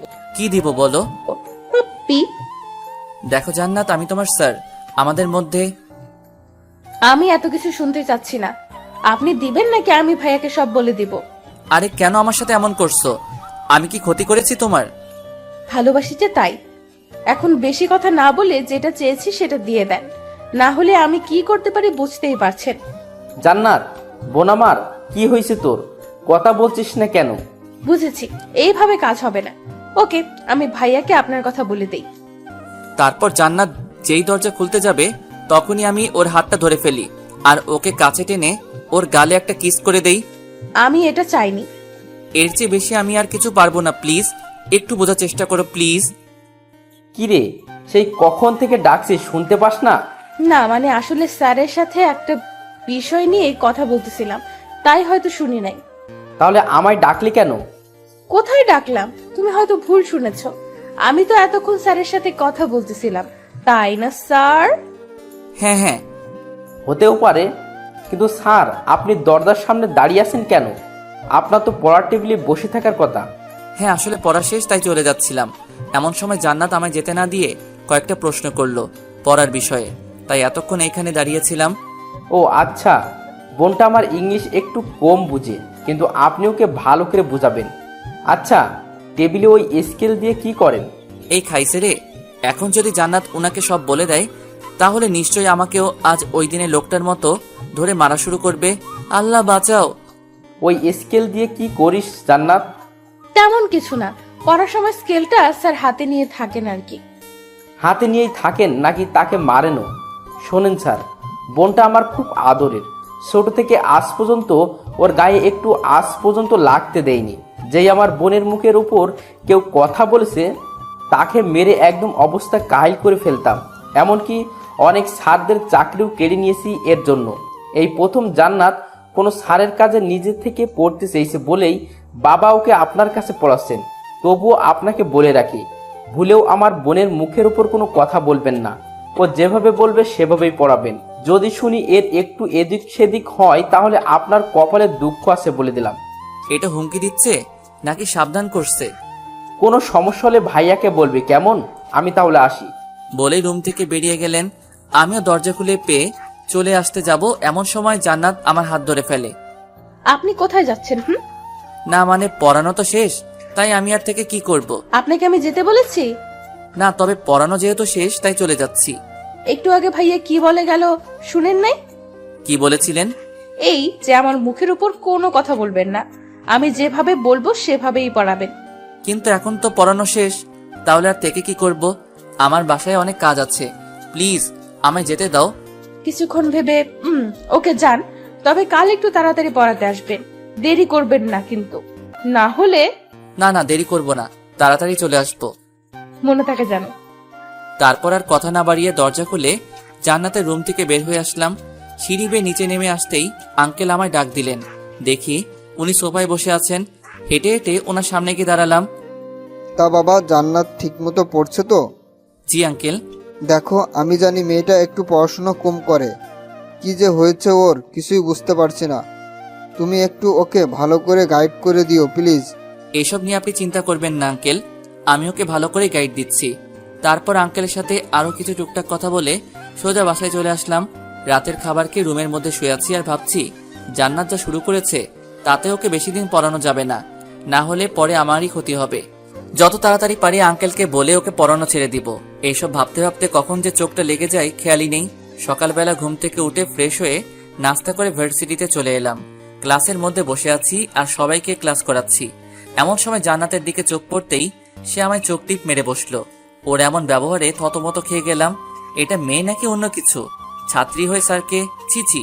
ওর দিকে না তাকিয়ে আবার ক্লাস করানোতে মনোযোগ দিলাম। কিছুক্ষণ পর বেল বেজে উঠলে ক্লাস থেকে বের হয়ে আসলাম। তারপর আবার একটা ক্লাসে চলে গেলাম ক্লাস করাতে। দেখতে দেখতে টিফিন পিরিয়ডের সময় হয়ে গেলে ক্লাস থেকে বের হয়ে ক্লাসের বারান্দা দিয়ে হাঁটছি। এমন সময় কে যেন বলে উঠল, তামিম সাহেব একটু দাঁড়ান। পিছনে ফিরে দেখি নীলা ম্যাডাম। বলতে গেলে আমার 1-2 বছরের বড় হবে, কিন্তু উনি নাকি এখনো বিয়েই করেন নাই। দেখতেও মাশাআল্লাহ অনেক সুন্দর, গায়ের রং একেবারে ফর্সা, মুখটাও একদম মায়াবী। যে কেউ দেখলে উনার প্রেমে পড়ে যাবে। আপনাকেও তো তেমন দেখা যায় না। দেখবেন কিভাবে? আপনি কি আর আমাদের দিকে তাকান? সব সময় তো মাথা নিচু করেই হাঁটেন, পাশ দিয়ে গেলেও কথা বলেন না। আসলে আমি মেয়েদের সাথে এত কথা বলতে পারি না। কেন কেন? এটা ঠিক বলতে পারবো না, তবে আমার কেমন যেন লাগে আর কি। ও আচ্ছা, বুঝেছি। আমাদের স্যারের মেয়েদের সাথে কথা বলতে লজ্জা করে, তাই তো? হ্যাঁ আসলে থাক, আর কিছু বলতে হবে না। টিফিন টাইম তো হয়ে গেছে, চলেন না আজ দুইজন মিলে একসাথে নাস্তা করি। কিন্তু আমি কিন্তু এই প্রথম আপনার কাছে কিছু চেয়েছি, না করলে কিন্তু আমি মাইন্ড করব। ওকে বলেন কোথায় যাবেন? ভার্সিটির বাইরে একটা কফি শপ আছে, ওইখানে যাওয়া যাক। ওকে চলেন। তারপর ওনাকে নিয়ে সামনের দিকে এগোতেই দেখি জান্নাত সামনে দাঁড়িয়ে আছে আর আমার দিকে রাগে কটকট করে তাকিয়ে আছে। ওর এমন ফেস দেখে মনে মনে একটু ভয় পেয়ে গেলাম। এদিকে আমায় দাঁড়িয়ে থাকতে দেখে নীলা ম্যাডাম আমার হাত ধরে আমাকে ওনার সাথে নিয়ে যেতে লাগলেন। তারপর নীলা ম্যাডাম আমায় একটা কফি শপে নিয়ে এসে দুজনের জন্য 2 কাপ কফি অর্ডার দিলেন। দুজন গল্প করতে করতে কফি খাওয়া শেষ করলাম। গল্প করার সময় নীলা ম্যাডাম বারবার আমার হাত ধরতেছিলেন। ওনার এমন ব্যবহার আমার সুবিধার মনে হচ্ছিল না, তাই তাড়াতাড়ি করে ভার্সিটি চলে এলাম। তারপর একে একে বাকি ক্লাসগুলো করিয়ে বাসায় চলে আসলাম। বাসায় এসে ফ্রেশ হয়ে খাওয়া দাওয়া করে একটু ঘুমিয়ে পড়লাম। সন্ধ্যাবেলা ঘুম থেকে উঠে হাত মুখ ধুয়ে জান্নাতকে পড়ানোর জন্য ওর বাসায় চলে আসলাম। রুমে ঢুকে দেখি ভিতরে কেউ নেই, তাই সোজা গিয়ে একটা চেয়ার টেনে টেবিলের পাশে বসে পড়লাম। কিছুক্ষণ পর হঠাৎ দরজা আটকানোর আওয়াজে পেয়ে সামনে তাকালাম। দেখি জান্নাত দরজা লাগিয়ে আমার দিকে আসছে, আর এসেই আমার শার্টের কলার চেপে ধরে বলল, ওই নীলা ম্যাডামের সাথে আপনার কিসের এত কথা? মানে? এখন ন্যাকা সাজা হচ্ছে তাই না? ভার্সিটির বারান্দায় দাঁড়িয়ে দাঁড়িয়ে নীলা ম্যাডামের সাথে কথা বলা, তারপর কফি শপে গিয়ে একসাথে কফি খাওয়া, এসব কি? হ্যাঁ, আরে ভার্সিটিতে স্যার হিসেবে জয়েন হওয়ার পর থেকে নীলা ম্যাডামের সাথে কখনো কথা হয়নি তো, তাই। তাই বলে এত কথা বলতে হয়? আর কফি শপে গিয়ে কি কি কথা বললেন শুনি? তুমি কে যে তোমাকে সবকিছুর কৈফিয়ত দিতে হবে? হ্যাঁ, আমি আপনার সব। আর এইবারের মতো কিছু বললাম না। নেক্সট টাইম যদি কখনো ওই নীলা ম্যাডামের সাথে আপনাকে কথা বলতে দেখি তাহলে কি করবে? হ্যাঁ, কিছুই করব না, শুধু ভাইয়ার কাছে আপনার নামে 2-1টা কথা বলবো। ভয় দেখাচ্ছ তাই না? হুম, ওই নীলা ম্যাডামের সাথে কথা বলতে নিষেধ দিচ্ছি শুধু। অনেক কথা হয়েছে, এখন পড়তে বসো। কিছু না বলে একটা চেয়ার টেনে আমার গা ঘেঁষে বসে পড়লো। এইখানে বসেছো কেন? সামনের দিকে গিয়ে বসো। আজ এখানেই বসবো, আর পড়ালে পড়ান, না পড়ালে নাই। আর কোনো উপায় না পেয়ে ওকে পড়াতে রাখলাম। জান্নাতকে পড়াচ্ছি, এমন সময় হুট করে ও আমার গালে একটা কিস করে বসলো। ও এমন কিছু করে বসবে তা আমি স্বপ্নেও ভাবিনি। এই মেয়ে, তোমার লজ্জা শরম বলতে কিছু নেই নাকি? ছাত্রী হয়ে স্যারকে কিস করো? নাই। আপনার গলাটা না খুব সুন্দর, তাই একটু আদর করে দিলাম। বেশি বেঁকে গেছো তাই না? দাঁড়াও, আজকে আঙ্কেলের সাথে তোমার বিষয়ে কথা বলবো। স্যার, আপনি আমায় এত তাড়াতাড়ি বিয়ে করবেন? কিন্তু আমার যে এখনো পড়াশোনা কমপ্লিট হয়নি। চুপ বেয়াদব মেয়ে কোথাকার! আমি কি তোমায় বলেছি যে তোমায় বিয়ে করব? তুমি আমার সাথে যা শুরু করেছো সেগুলো আজকে আঙ্কেলকে বলবো। ভুলেও এমন কাজ করবেন না, না হলে আমার কথায় ভাইয়া আপনার কি হাল করবে তা ভাবতেও পারবেন না। আমার সাথে এমন করছো কেন? দেশে কি মানুষের অভাব পড়েছে যে তুমি তোমার স্যারের সাথে জিএফ এর মতো আচরণ করছো? অভাব পড়েনি, তবে আপনার মতো এত কিউট মানুষ খুব কমই আছে, তাই তো আপনাকে এত ভালোবাসি। এটা ভালোবাসা নয়, এটা ক্ষণিকের জন্য ভালো লাগা। কেন বুঝতে চাইছো না? আমায় এইসব শেখাতে আসবেন না, আপনার থেকে আমি এইসব বিষয়ে ভালো জানি। সো মিস্টার তামিম আহমেদ, আমি যেভাবে বলবো আর যা চাইবো আপনি তাই করবেন, না হলে আমি আপনার কি অবস্থা করব ভাবতেও পারবেন না। শুধু রাসেল ভাইয়ের জন্য তোকে এত সহ্য করেছি, না হলে কবেই তোকে পড়ানো বাদ দিয়ে দিতাম। আপনাকে আমায় পড়াতেই হবে, সেটা হোক আপনার ইচ্ছায় অথবা অনিচ্ছায়। সো এইসব নিয়ে এত ভাবাভাবি করে কোনো লাভ নেই। এ তো দেখছি মনের কথা বুঝে ফেলে। আল্লাহ, এই মায়ারার থেকে আমারে বাঁচাও প্লিজ। ওই, এত কি ভাবছেন? না কিছু না, তুমি পড়ো তো। কোনটা পড়বো? বুঝিয়ে না দিলে পড়বো কিভাবে? এতদিন ধরে তো বুঝিয়ে আসছি, তারপরও কিছু মাথায় ঢোকে না নাকি? একদম রাগী গলায় কথা বলবেন না, না হলে ভাইয়াকে ডেকে সব বলে দিব। তুমি আমাকে পড়াচ্ছ নাকি আমি তোমায় পড়াচ্ছি? আপনি আমায় পড়াচ্ছেন। তাহলে কি আমি একটু রাগ দেখাতে পারবো না? না, পারবেন না। ওকে, খেয়াল করো, আমি পড়াটা বুঝিয়ে দিচ্ছি। কিসের জন্য যে একে পড়াতে আসি, তারপর ওকে কিছুক্ষণ বুঝিয়ে একটা প্রশ্নের উত্তর লিখতে বললাম। ব্যাস, চুপচাপ বসে রইল আর কলম ঘোরাতে লাগলো। চরম বিরক্তিকর এই মুহূর্তটা। কিছু বললেও দোষ, কিছু করলেও দোষ। ওকে আজ এতটুকুই থাকুক, কাল এসে এসব আবার পড়া নিব। তুমি রাতে এইগুলো শিখে রেখো কেমন? শুধু মাথা নাড়ালো। তারপর উঠে চলে আসতে যাব, এমন সময় পিছন থেকে জান্নাত আমায় দাঁড়াতে বলল। সে বসা থেকে উঠে আমার সামনে এসে দাঁড়ালো। আপনার ফোন নাম্বারটা দেন তো। কেন? দিতে বলছি দেন, এত কথা বলেন কেন? আসলে মোবাইলটা বাসায় রেখে এসেছি, আর কয়েকদিন আগে নতুন সিম নিয়েছি, নাম্বারটাও ঠিক মনে নেই। মিথ্যা বললাম, কারণ এই মেয়েকে নাম্বার দেওয়ার কোনো ইচ্ছাই আমার নেই। কিছু না বলে আমার প্যান্টের পকেটে হাত দিয়ে কি যেন খুঁজতে লাগলো। কিছুক্ষণ খোঁজার পর পকেট থেকে ফোনটা বের করে এনে আমার চোখের সামনে ধরে রাগী দৃষ্টিতে তাকিয়ে জিজ্ঞেস করলো, এটা কি? না মানে আসলে। খুব মিথ্যা বলা শিখেছেন তাই না? আর যদি কোনোদিন মিথ্যা কথা বলেন তাহলে মেয়ের নাক ফাটিয়ে দিব, বলে দিলাম। ওর কথায় ভয়ে চুপ করে রইলাম। ভাইরে ভাই, কি গুন্ডি মেয়েটা! স্যারকে কেউ এসব হুমকি দেয়? এদিকে জান্নাত কিছুক্ষণ ফোন নিয়ে কি যেন করলো। তারপর আবার ফোনটা আমার পকেটে ঢুকিয়ে দিল। রাতে ফোন দিলে ফোন ধরবেন ওকে? আমি কেন তোমায় ফোন ধরবো? ধরতে হবেই, না হলে কপালে দুঃখ আছে। দেখো, তুমি আমার ছাত্রী আর আমি তোমার স্যার। আমাদের মধ্যে এছাড়া অন্য কোনো সম্পর্ক হবে না। সময় হলে এমনিতেই হয়ে যাবে। আর কিছু না বলে জান্নাতের বাসা থেকে বের হয়ে আসলাম। জানি এই মেয়ের সাথে কথা বলে লাভ হবে না। বাসায় এসে ফ্রেশ হয়ে রুমে বসে আছি। কিছুক্ষণ পর আম্মু এসে রাতের খাবারের জন্য ডাক দিয়ে গেলেন। তারপর নিচে গিয়ে খাওয়া দাওয়া করে আবার উপরে চলে আসলাম। রুমে এসে দেখি ফোনের স্ক্রিন থেকে আলো জ্বলছে। কাছে গিয়ে দেখি জান্নাত নামে সেভ করা একটা নাম্বার থেকে কল এসেছে। বুঝতে বাকি রইল না যে কে কল করেছে। প্রথমবার ধরলাম না, কল কেটে গেলে সাথে সাথে আবার কল চলে আসলো। বুঝেছি কল না ধরে কোনো উপায় নেই, বাধ্য হয়ে কল রিসিভ করতেই হলো। ওই, আপনার ফোন ধরতে এত সময় লাগে কেন? হ্যাঁ, এতক্ষণ ধরে কি করতেছিলেন? সরি, কে আপনি? ঠিক চিনলাম না। আচ্ছা, এখন আমায় চিনতে পারছেন না তাই না? কালকে পড়াতে আসবেন না, তখন বুঝাবো মজা। আরে আরে, আমি তো মজা করছিলাম। আমিও। আচ্ছা, রাতে খেয়েছেন? হুম। আমি খেয়েছি কিনা জানতে চাইবেন না? জেনে কি করব? ওকে, জানতে হবে না। আচ্ছা, আপনার ফেসবুক আইডির পাসওয়ার্ড দেন তো। এই মেয়ে, তুমি আমার বউ নাকি গার্লফ্রেন্ড যে তোমায় আমার আইডির পাস দিব? আর তাছাড়া আমি ফেবু ইউজ করি না। আপাতত গার্লফ্রেন্ড বলতে পারেন, তবে কিছুদিন পর বউ হয়ে যাব। আর কথায় কথায় মিথ্যা বলা বাদ দেন, কারণ আপনার ফোন হাতে নিয়ে প্রথমেই আপনার আইডিতে ঢুকে আমার আইডিতে ফ্রেন্ড রিকোয়েস্ট পাঠিয়ে দিয়েছিলাম। এই তো দেখছি অনেক চালাক। চুপ বিয়াদব মেয়ে কোথাকার। লজ্জা করে না স্যারকে এসব বলতে?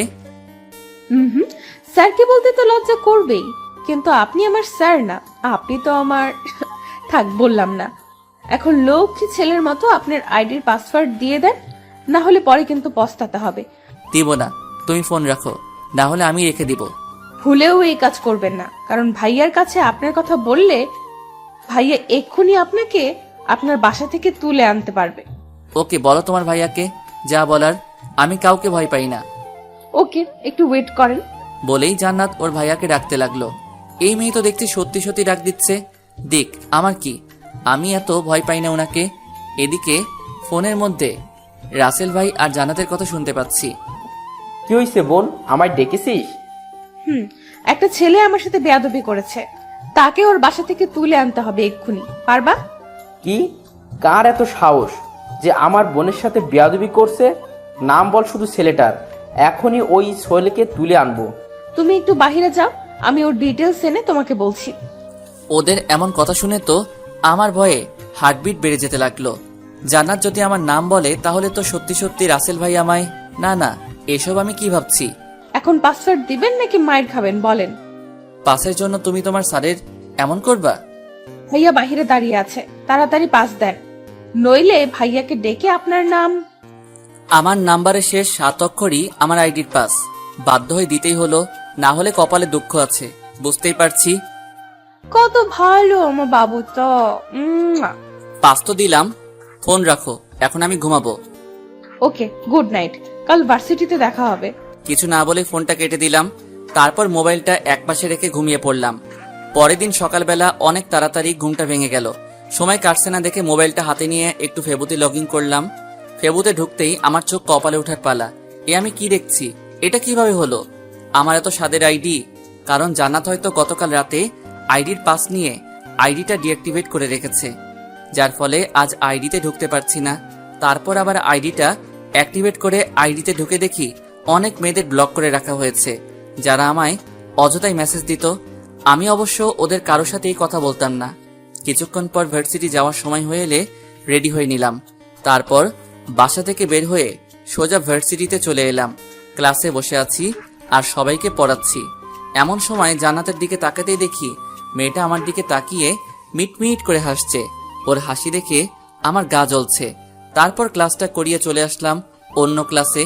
এইভাবে একের পর এক ক্লাস শেষ করে আরেক ক্লাসে গিয়ে ক্লাস করাতে লাগলাম। ভার্সিটি ছুটি হয়ে গেলে সকল ছাত্রছাত্রীরা একে একে বাসায় চলে যেতে লাগলো। আমি একটা রিক্সা নিয়ে সোজা বাসায় চলে আসলাম। বাসায় এসে হাত মুখ ধুয়ে খাওয়া দাওয়া করে রুমে এসে কিছুক্ষণ রেস্ট নিতে লাগলাম। দেখতে দেখতে সন্ধ্যা হয়ে আসলো। জান্নাতকে পড়ানোর সময় হয়ে গেছে। রেডি হয়ে জান্নাতের বাসায় চলে আসলাম। জান্নাতের রুমে এসে দেখি ও রুমে নেই। আবার ওয়াশরুমের ভিতরে কে যেন নড়াচড়া করছে, হয়তো জান্নাতই হবে। একটা চেয়ার টেনে বসে পড়লাম আর জান্নাতের জন্য ওয়েট করতে লাগলাম। কিছুক্ষণ পর জান্নাত ওয়াশরুম থেকে বেরিয়ে এসে আমার সামনে দাঁড়ালো। গায়ে একটা শর্ট প্যান্ট আর পরনে একটা শার্ট। আরে আপনি কখন আসলেন? এই তো একটু আগে। ও সরি, আসলে গোসল করতেছিলাম তাই একটু লেট হয়ে গেল। না ঠিক আছে। আপনি ওই দিকে তাকিয়ে কথা বলছেন কেন? আমার দিকে তাকান। অনেক লেট হয়ে গেছে, পড়তে বসো এখন। কিছুক্ষণ কি যেন করলো, তারপর আবার আমার পাশে এসে একটা চেয়ার টেনে বসে পড়লো। আচ্ছা জান্নাত, একটা কথা বলি। বলেন। এইসব ছোট ছোট প্যান্ট আর ছেলেদের মতো গায়ে সবসময় শার্ট না পরলে হয় না? আসলে এসব ছাড়া আমার অন্য কোনো কাপড় নেই। ইসলামে নারীদের জন্য পর্দা ফরজ করা হয়েছে। এখন তুমি যদি মুসলিম হয়ে বিধর্মীদের মতো চলাফেরা করো, তাহলে কি কেউ বলবে যে তুমি মুসলিম পরিবারের মেয়ে? নিশ্চুপ, শুধু মাথা নিচু করে বসে আছে। আচ্ছা বাদ দাও, এখন পড়ো। গতকালের পড়া জান্নাতকে আবার দেখতে বললাম। হঠাৎ মনে হলো আইডির কথা। ওকে জিজ্ঞেস করে দেখি ও ডিঅ্যাক্টিভেট করেছিল কিনা। আচ্ছা, তুমি আমার ফেবো আইডি ডিঅ্যাক্টিভেট করেছিলে কেন?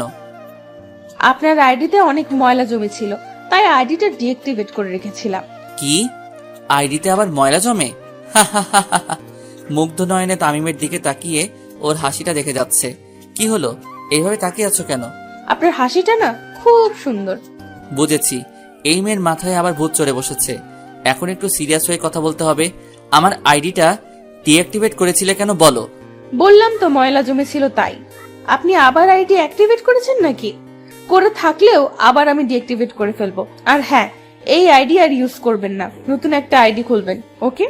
কেন এই আইডি ইউজ করবো না? আর নতুন আইডি বা কেন খুলবো? কেন, মেয়েদের সাথে লুতুপুতু করতে ভালো লাগে তাই না? ওই আইডিতে তো অনেক মেয়ে, ওরা আপনাকে এত মেসেজ দেয় কেন? আমি কি করে জানবো? আর তাছাড়া আমি তো কোনো মেয়ের সাথে তেমন কথাও বলি না। বলবেনও না। আর এই আইডিটা ভুলেও অ্যাক্টিভেট করবেন না, করলে আপনার খবর আছে। এই তুমি আমার ছাত্রী হয়ে আমাকে হুমকি দিচ্ছ? হ্যাঁ, সেটাই মনে করেন, তবে আমার কথা অমান্য করলে এর শাস্তি অনেক ভয়ঙ্কর হবে। এ কেমন মেয়ে রে ভাই, ছাত্রী হয়ে স্যারকে হুমকি দেয়? গতকালের পড়া শিখেছো? বাহ, এই প্রথম তুমি কোনো পড়া শিখলে। Very good. আচ্ছা, আজকে কি পড়াবো বলো? এই চ্যাপ্টারের কয়েকটা প্রশ্ন বুঝতেছি না। ওকে দেখো, আমি বুঝিয়ে দিচ্ছি।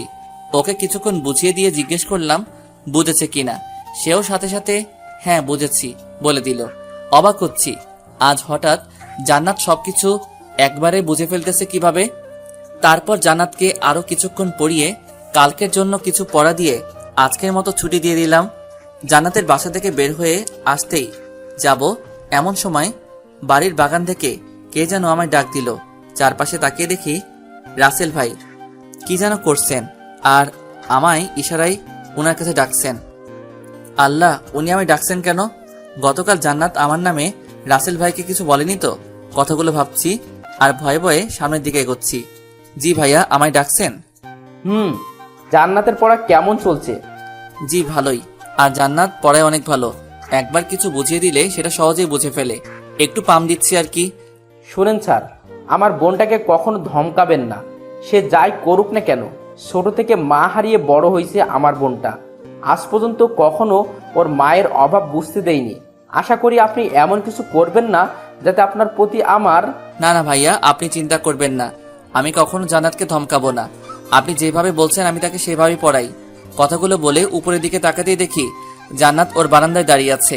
আমি ওর দিকে তাকিয়েছি, এটা দেখে সে উপর থেকে আমায় একটা ফ্লাইং কিস করলো। কি মেরে ভাই, নিচে তার ভাই দাঁড়িয়ে আছে, অথচ সে এইসবে না তাকিয়ে ছিছি। স্যার, আপনি কিছু ভাবছেন? হ্যাঁ, না মানে কিছু না। আমি তাহলে বাসায় যাই। ওকে, যান। আর ওইখানে দাঁড়িয়ে না দেখে ওদের বাসা থেকে বেরিয়ে সোজা আমাদের বাসায় চলে আসলাম। রাতের খাবার খেয়ে শুয়ে আছি, এমন সময় ফোনে জান্নাতের কল আসলো। প্রথমবার রিং হতে হতে কেটে গেল, দ্বিতীয়বার ফোন আসলে ইচ্ছে করে কেটে দেই, কারণ এই মেয়ের সাথে কথা বলার কোনো ইচ্ছেই নেই আমার। এইভাবে কয়েকবার কল কেটে দেওয়ার পর কিছুক্ষণ পর জান্নাতের নাম্বার থেকে ফোনে একটা মেসেজ আসলো। মেসেজটা ছিল এরকম: শেষবারের মতো কল দিব, যদি না ধরেন তাহলে কাল ভার্সিটিতে আসার আগেই হসপিটালে বেডে শুতে হবে। জান্নাতের এরকম মেসেজ দেখে একটু ভয় পেলাম, যেমন মেয়ে বলা যায় না, সত্যি সত্যি কিছু করে ফেলতে পারে। আবার ওর নাম্বার থেকে কল আসলো, এবার সাথে সাথে রিসিভ করলাম। এখন কল ধরলেন কেন? কিসের জন্য কল দিয়েছো বলো? প্রেম করার জন্য গো। দেখো, ঢং করবা না, যা বলা তাড়াতাড়ি বলে ফেলো। আমি ঘুমাবো, কাল আবার ভার্সিটি আছে।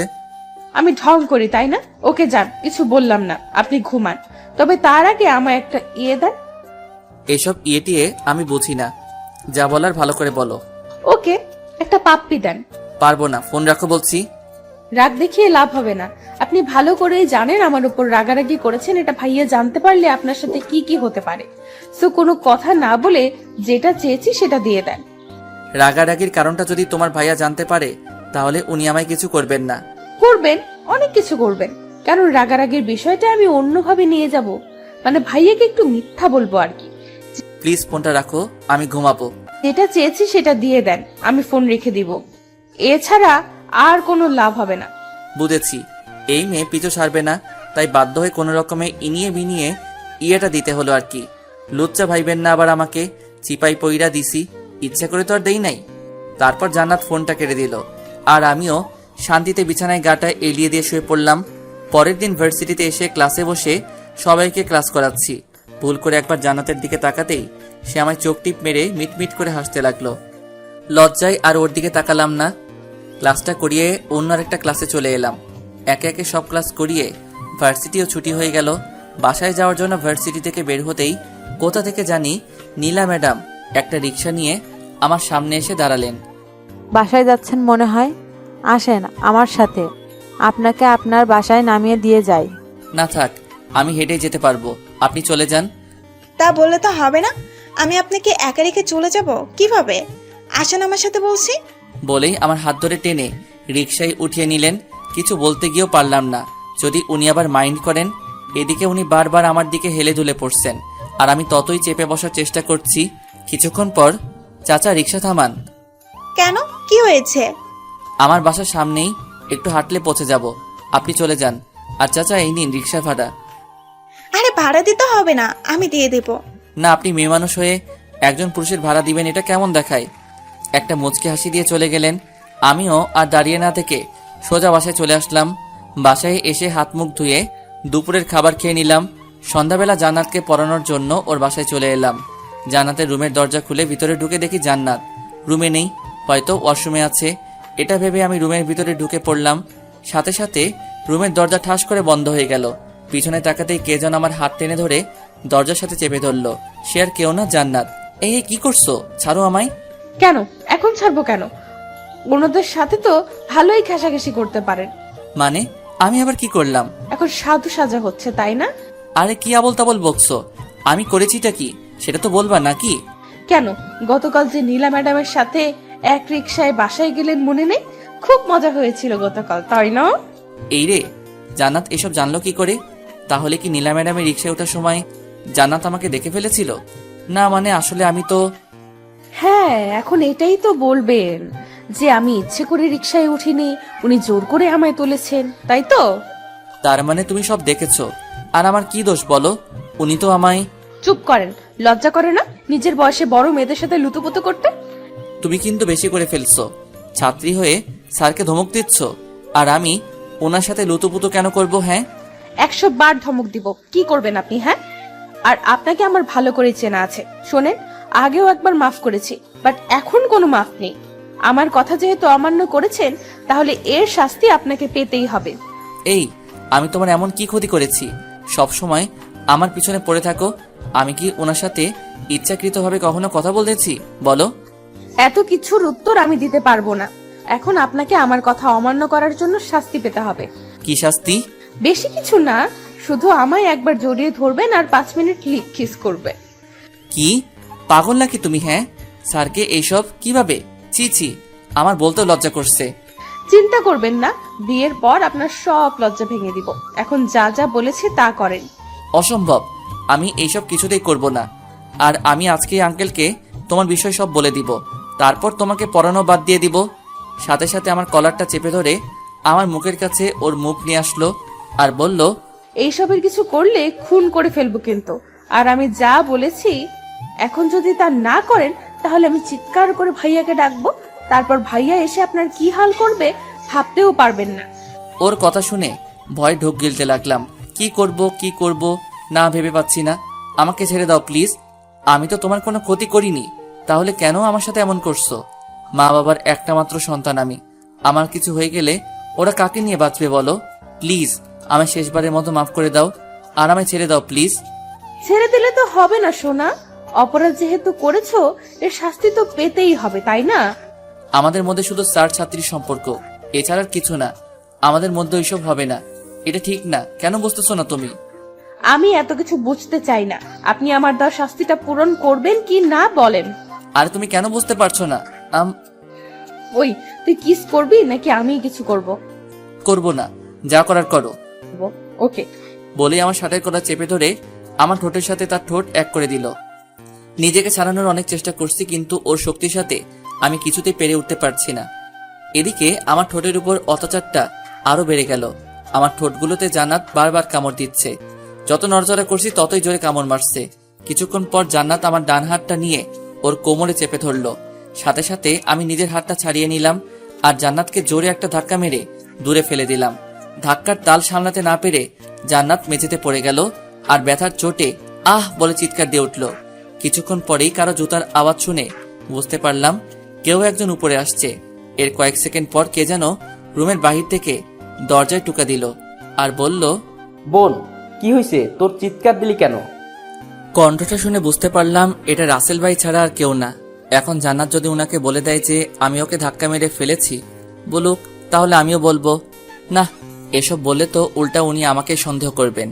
চেয়ারে ভয়ের ছাপ নিয়ে জান্নাতের দিকে তাকাতেই দেখি সে এখনো মেঝেতে পড়ে আছে। উঠার চেষ্টা করছে কিন্তু উঠতে পারছে না। হয়তো জোরে ধাক্কা দেওয়ায় ব্যথা পেয়েছে অনেক। কি হলো বোন, দরজা খুলছিস না কেন? এই তুমি ঠিক আছো তো? আসলে সরি, আমি এত জোরে ধাক্কা মারতে চাইনি। প্লিজ উঠে পড়ো এখন আর দরজা খুলে দাও, রাসেল ভাই ডাকছে। কিভাবে উঠবো? আমার কোমর তো ভেঙেই দিলেন ধাক্কা মেরে, এখন কিছুতেই দাঁড়াতে পারছি না, কোমরে প্রচুর ব্যথা করছে। তখন তুমি ওইসব না করলে তো আর আমি ধাক্কা মারতাম না। এখন একটু কষ্ট করে উঠে পড়ো প্লিজ। আমি পারবো না, কোমরে ভীষণ ব্যথা করছে। আর আপনি কেমন মানুষ, হ্যাঁ? টেনে তুলতে পারেন না আমায়? ওর কথা কি করব ভেবে পাচ্ছি না। এদিকে বাহির থেকে রাসেল ভাই জান্নাতকে ডেকে যাচ্ছে, আর এই মেয়ে কিছুতেই উঠতে পারছে না। আর উপায় না পেয়ে জান্নাতের হাত টেনে ধরে ওকে উঠাতে লাগলাম। এই কি করছো? ছাড়ো বলছি। ছাড়ার জন্য তো ধরিনি বাবু। দেখো বাহিরে তোমার ভাইয়া দাঁড়িয়ে আছে, দরজা খুলে দাও, না হলে উনি কি না কি ভাববে বলো। বাবু, আমার কিছু যায় আসে না। বোন, দরজা খোল, না হলে কিন্তু আমি দরজা ভেঙে ফেলবো। ভাইয়া, আমার কিচ্ছু হয়নি, আমি ঠিক আছি। আমাকে জড়িয়ে ধরা অবস্থাতেই বলল, তাহলে একটু আগে চিৎকার করলি কেন? আসলে টেবিলের নিচে একটা তেলাপোকা দেখে ভয় পেয়ে গেছিলাম, তাই ভয়ে চিৎকার দিয়েছিলাম। কিন্তু স্যার তেলাপোকাটাকে মেরে ফেলেছেন। তোমার আর টেনশন করতে হবে না, তুমি যাও। আচ্ছা যা, ঠিক আছে, তুই এখন পড়, আমি তাহলে গেলাম। জান্নাত ছাড়ো প্লিজ, আমার শ্বশুরই লাগছে। কেন, নীলা ম্যাডামের সাথে ঘেঁষাঘেঁষি করার সময় সুশ্রুরি লাগে না? আমি ধরলেই সুশ্রুরি লাগে? আমি ধরলেই খারাপ লাগে? আর উনি ধরলে ভালো লাগে, তাই না? দেখো আমি উনার সাথে। চুপ করে দাঁড়িয়ে থাকুন আর আমায় জড়িয়ে ধরুন। এমনিতেই ঠিক মতো কিস করতে দেননি, এখন বেশি কথা বললে এমন জায়গায় মরবো যে জীবনেও বাবা ডাক শুনতে পারবেন না। ওর কথায় ভয় পেয়ে আর কোনো কথা বললাম না। সত্যি মেরে দিতে পারে যেভাবে রেগে। ওর কথায় ভয় পেয়ে আর কোনো কথা বললাম না। সত্যি মেরে দিতে পারে যেভাবে রেগে আছে। কিছুক্ষণ পর আমরা কবে বিয়ে করব? মাথা উপরে তুলে আমার দিকে তাকিয়ে ওর কথা শুনে একটু কাশতে লাগলাম। মেয়ে বলে কি মাথা পুড়ে গেছে মনে হয়। কি হলো, চুপ করে আছো কেন, বলো। আমায় ছাড়ো, আমার একটু কাজ আছে, যেতে হবে। আর একটু থাকি না। আজকের পড়াগুলো রাতে আরেকবার দেখবা, কাল এসে ওইগুলো পড়া নিব। আজ তাহলে আমি আসি। জান্নাতকে ছাড়িয়ে কথাগুলো বলে চলে আসতে যাব, এমন সময় পিছন থেকে জান্নাত আমায় দাঁড়াতে বলল। আবার কি? কাল ভার্সিটি শেষে আমার জন্য একটু ওয়েট করিয়েন, আপনাকে নিয়ে একটা জায়গায় যাব। পারবো না, আর এমনিতেও কাল আমার একটা জরুরি কাজ আছে, সেটা শেষ করতে হবে। না গেলে আমি ভাইয়াকে বলে আপনাকে আমার সাথে নিয়ে যাব, সমস্যা নেই। কিছু না বলে দরজা খুলে ওর রুম থেকে বেরিয়ে আসলাম। নিচে এসে দেখি রাসেল ভাই বাগানে বসে আছেন। আমাকে দেখি কিছুক্ষণ আমার দিকে তাকিয়ে থেকে আমায় ডাক দিলেন। ভয়ে হার্টবিট বাড়তে শুরু করলো। উনি আমায় ডাকছেন কেন? ধীরে ধীরে ওনার সামনে গিয়ে দাঁড়ালাম। জি ভাইয়া বলেন। আপনার ঠোঁটে রক্ত কেন স্যার? কোথায় রক্ত? বলে ঠোঁটে হাত দিয়ে দেখি আঙ্গুলে একটু রক্ত লেগে গেছে। ও তার মানে জান্নাত তখন কামড়িয়ে রক্ত বের করে ফেলেছে। ও, এটা আসলে নিচে নামার সময় দেয়ালের সাথে ঠোঁট লেগে হয়তো কেটে গেছে। কিন্তু দেখে তো মনে হচ্ছে কেউ কামড় মেরেছে। এই রে, এখন কি বলবো ভাবতেছি। এমন সময় উপরের দিকে তাকাতেই দেখি জান্নাত ও রুমের বারান্দায় দাঁড়িয়ে আমার দিকে দুষ্টু হাসি হাসছে। ওর হাসি দেখে গা জ্বলা শুরু করেছে। ওর জন্যই এখন রাসেল ভাইয়ের কাছে আমায় ধরা পড়তে হয়েছে। কি হলো স্যার, কিছু ভাবছেন নাকি? না কিছু না, তাড়াহুড়ো করে সিঁড়ি বেয়ে নামতে গিয়ে দেয়ালের সাথে ঠোঁট লেগে যায় আর হালকা দাঁতও লেগে গেছিল, তাই হয়তো এমন হয়েছে। ও আচ্ছা। জি আচ্ছা, তাহলে আমি আজ আসি। তারপর ওদের বাসা থেকে বের হয়ে সোজা বাসায় চলে আসলাম। বাসায় ঢোকার সময় হাত দিয়ে মুখটা ঢেকে রুমে চলে এলাম, না হলে ঠোঁটের বিষয়টা আম্মুর চোখে পড়লে বাঁচা যাবে না। রুমে এসে আয়নার দিকে তাকিয়ে ঠোঁটগুলো দেখে খুব রাগ হতে লাগলো জান্নাতের উপর। কামড়িয়ে একদম ঠোঁটের অবস্থা কাহিল করে ফেলছে। রাতের বেলা খাবারের আগে ঠোঁটগুলো ড্রেসিং করে খাবার খেতে গেলাম। চুপচাপ খেয়ে দিয়ে আবার রুমে চলে এলাম। রুমে এসে ফেবো আইডিটা অ্যাক্টিভেট করে কিছুক্ষণ নিউজ ফিড ঘোরাঘুরি করে মোবাইলটা রেখে ঘুমিয়ে পড়লাম। পরের দিন সকালবেলা ঘুম থেকে উঠে ফ্রেশ হয়ে হালকা নাস্তা করে ভার্সিটিতে চলে এলাম। ক্লাসে জান্নাত আজ তেমন দুষ্টুমি করেনি, এতে ক্লাস করাতে ভালোই লাগলো। এইভাবে একে একে প্রত্যেকটা ক্লাস করিয়ে শেষ হলে ভার্সিটি ছুটি হয়ে গেল। ভার্সিটি গেট দিয়ে বের হতে যাব, এমন সময় পিছন থেকে যেন বলল, স্যার একটু দাঁড়ান। পিছনে ফিরে দেখি সে আর কেউ না, জান্নাত। কখন থেকে ডাকছি, শুনতে পান না? কেন ডাকছো? বলেছিলাম না আপনাকে নিয়ে এক জায়গায় যাব, চলেন যাওয়া যাক। আমিও গতকাল বলে দিয়েছিলাম যে আমি পারবো না, আমার একটা জরুরি কাজ আছে। ওকে দাঁড়ান, ভাইয়াকে ফোন করে আসতে বলি, উনি এসে আপনাকে যাওয়ার জন্য রাজি করাবে। প্লিজ একটু বোঝার চেষ্টা করো। আপনি আমার সাথে যাবেন নাকি আমি ভাইয়াকে ফোন করে আসতে বলবো? ওকে চলো, তবে আমি বেশিক্ষণ তোমার সাথে থাকতে পারবো না। দেখা যাবে। বলে একটা রিক্সা ডেকে নিজে উঠে আমাকে উঠতে বলল। আমি তোমার সাথে এক রিক্সায় যেতে পারবো না। উঠবেন নাকি ভাইয়াকে? আরে উঠছি তো, খালি ভাইয়া ভাইয়া করো কেন? এই শপিং মলে চলেন তো। শপিং মলে কেন? একটু পরেই বুঝতে পারবেন, এখন চুপ করে বসে থাকেন। ওর কথা মতো চুপ করে বসে রইলাম। কিছুক্ষণ পর রিক্সা এসে থামলো একটা শপিং মলের সামনে। এরপর জান্নাত রিক্সা থেকে নেমে রিক্সা ভাড়াটা দিয়ে দিল। আমিও সাথে সাথে রিক্সা থেকে নেমে পড়লাম। তারপর জান্নাত আমাকে ধরে শপিং মলের ভিতরে নিয়ে আসলো। হাঁটতে হাঁটতে একসময় জান্নাত আমায় নিয়ে একটা শাড়ির দোকানে গিয়ে ঢুকলো আর দোকানদারকে কয়েকটা শাড়ি দেখাতে বলল। কিছুক্ষণ পর দোকানদার আমাদের সামনে কয়েকটা শাড়ি এনে রাখলেন আর একে একে সবকটা শাড়ি প্যাকেট থেকে খুলে দেখাতে লাগলেন। দেখেন তো কোন শাড়িটা নিব।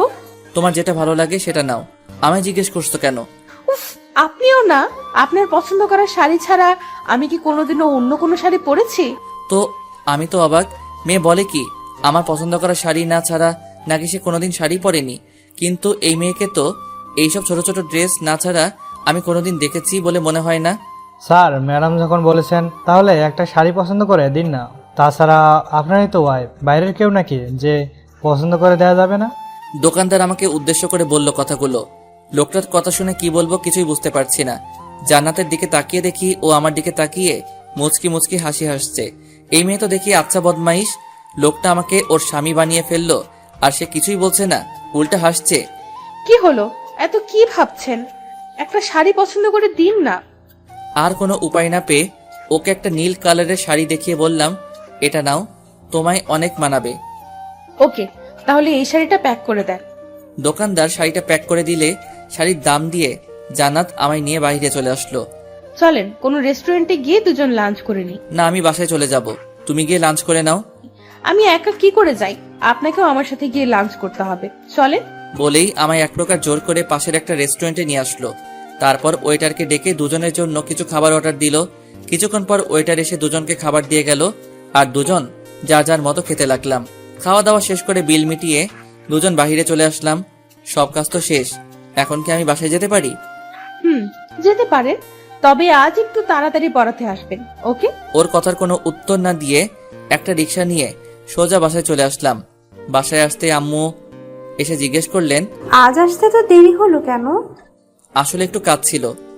আচ্ছা, তুই ফ্রেশ হয়ে আয়, আমি টেবিলে তোর জন্য খাবার দিচ্ছি। আম্মু, আমি বাহির থেকে খেয়ে এসেছি। আচ্ছা, তাহলে রুমে গিয়ে রেস্ট নে।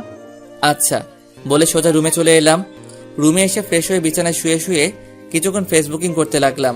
এইভাবে বিকালটা কেটে গেল। সন্ধ্যাবেলা জান্নাতকে পড়ানোর জন্য ওর বাসায় চলে এলাম। জান্নাতের রুমের কাছে এসে দরজাটা খুলে ভিতরে ঢুকে সামনে তাকাতেই আমি অবাক, কারণ সামনে জান্নাত শাড়ি পরা অবস্থায় দাঁড়িয়ে আছে। শাড়িতে ওকে ভীষণ সুন্দর লাগছে, কেন জানি ওর থেকে চোখ ফেরাতেই পারছি না। এক পলকে ওর দিকে তাকিয়ে আছি। কি হলো স্যার, এমন করে কি দেখছেন? হঠাৎ জান্নাতের কথায় বাস্তবে ফিরলাম। দেখি ও আমার দিকে দুষ্টুমি ভরা চোখে তাকিয়ে আছে। না মানে আসলে তোমাকে আজ শাড়িতে ভীষণ সুন্দর লাগছে বলেই জিভে কামড় দিলাম। হাই হাই, মুখ ফসকে কি বলে ফেললাম। এখন জান্নাত কি না কি ভাববে। কি সত্যিই আমার সুন্দর লাগছে? হুম। আপনার পছন্দ করা শাড়ি পরেছি যে, সুন্দর লাগবে না কেন? আজকে তাহলে পরবা না? পরবো তো। আর আপনি দাঁড়িয়ে আছেন কেন? বসেন। তারপর একটা চেয়ার টেনে টেবিলের পাশে গিয়ে বসে পড়লাম। জান্নাত একটা চেয়ার টেনে আমার সামনের চেয়ারে বসে পড়লো। তা আজ হঠাৎ শাড়ি পরলে যে, কোথাও যাওয়া নাকি? না, এমনিতেই পরেছি। ও আচ্ছা, তা গতকালের পড়া শিখা হয়েছে? হুম। ওকে, তাহলে আজকে নতুন কিছু পড়াই। একদিন না পড়লে কি মানে আজকে পরবো না। পড়বা না যখন তাহলে আগে বললেই তো হতো, আমি আর আসতাম না। ওকে, তাহলে আমি চলে যাই। না, আপনি কোথাও যেতে পারবেন না। তাহলে কি করব? বসা থেকে উঠে এসেই আমার কোলে বসে পড়লো আর বলল, কেন আমার সাথে আজ গল্প করবেন? এটা কেমন অসভ্যতা? গল্প করবে যখন তাহলে আমার কোলে বসেছো কেন? কেন, আর কোথাও বসার জায়গা আছে নাকি? কেন, বসার জন্য চেয়ার নেই? চেয়ারে গিয়ে বসো আর আমার কোল থেকে নামো। নামবো না। কি করবেন আপনি? দেখো, তুমি কিন্তু বেশি বাড়াবাড়ি করে ফেলছো। কোথায় বাড়াবাড়ি করলাম? কোল থেকে নামো বলছি। কেন, আমায় আপনার ভালো লাগে না? দেখো, তুমি আমার ছাত্রী, আমি কখনো তোমায় ওই নজরে দেখিনি। তো কি হয়েছে, এখন থেকে দেখবেন। বলেই আমার ডান হাতটা নিয়ে ওর কোমরের মধ্যে চেপে ধরলো। এবার রাগটা আর ধরে রাখতে পারলাম না। জান্নাতকে কোল থেকে উঠিয়ে ওর গালে ঠাস করে একটা চর মেরে দিলাম। চর খেয়ে জান্নাত গালে হাত দিয়ে আমার দিকে ছলো ছলো চোখে তাকিয়ে রইল। হয়তো আমার থেকে সে এটা আশা করেনি, কিন্তু ওর কাজকর্মের জন্য এটা ওর প্রাপ্যই ছিল। আপনি আমায় মারলেন? মেরেছি, বেশ করেছি। অনেকদিন ধরেই তোমার এইসব পাগলামিগুলো সহ্য করে এসেছি, কিন্তু আর না। একটা কথা মাথায় ঢুকিয়ে নাও, তুমি যাই করো না কেন, তোমায় আমি ভালোবাসতে পারবো না, কারণ তুমি আমার ছাত্রী। এর বেশি কিছু হওয়ার চেষ্টাও করবা না। কথাগুলো বলেই জান্নাতের রুম থেকে বেরিয়ে আসলাম। সিঁড়ি বেয়ে নিচে নামতেই দেখি আঙ্কেল সোফায় বসে আছেন। আমাকে নিচে নামতে দেখে জিজ্ঞেস করলেন, কি হলো বাবা, আজ এত তাড়াতাড়ি চলে যাচ্ছ যে? জান্নাতকে পড়াবা না? আসলে আঙ্কেল, আমার শরীরটা আজ বেশি ভালো না, তাই বাসায় চলে যাচ্ছি। শরীর খারাপ থাকলে পড়াতে আসলে কেন? ফোন করে বলে দিতেই পারতে যে আজ পড়াতে আসবে না।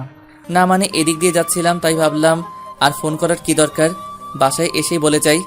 আচ্ছা, তাহলে তুমি বাসায় যাও আর গিয়ে রেস্ট নাও।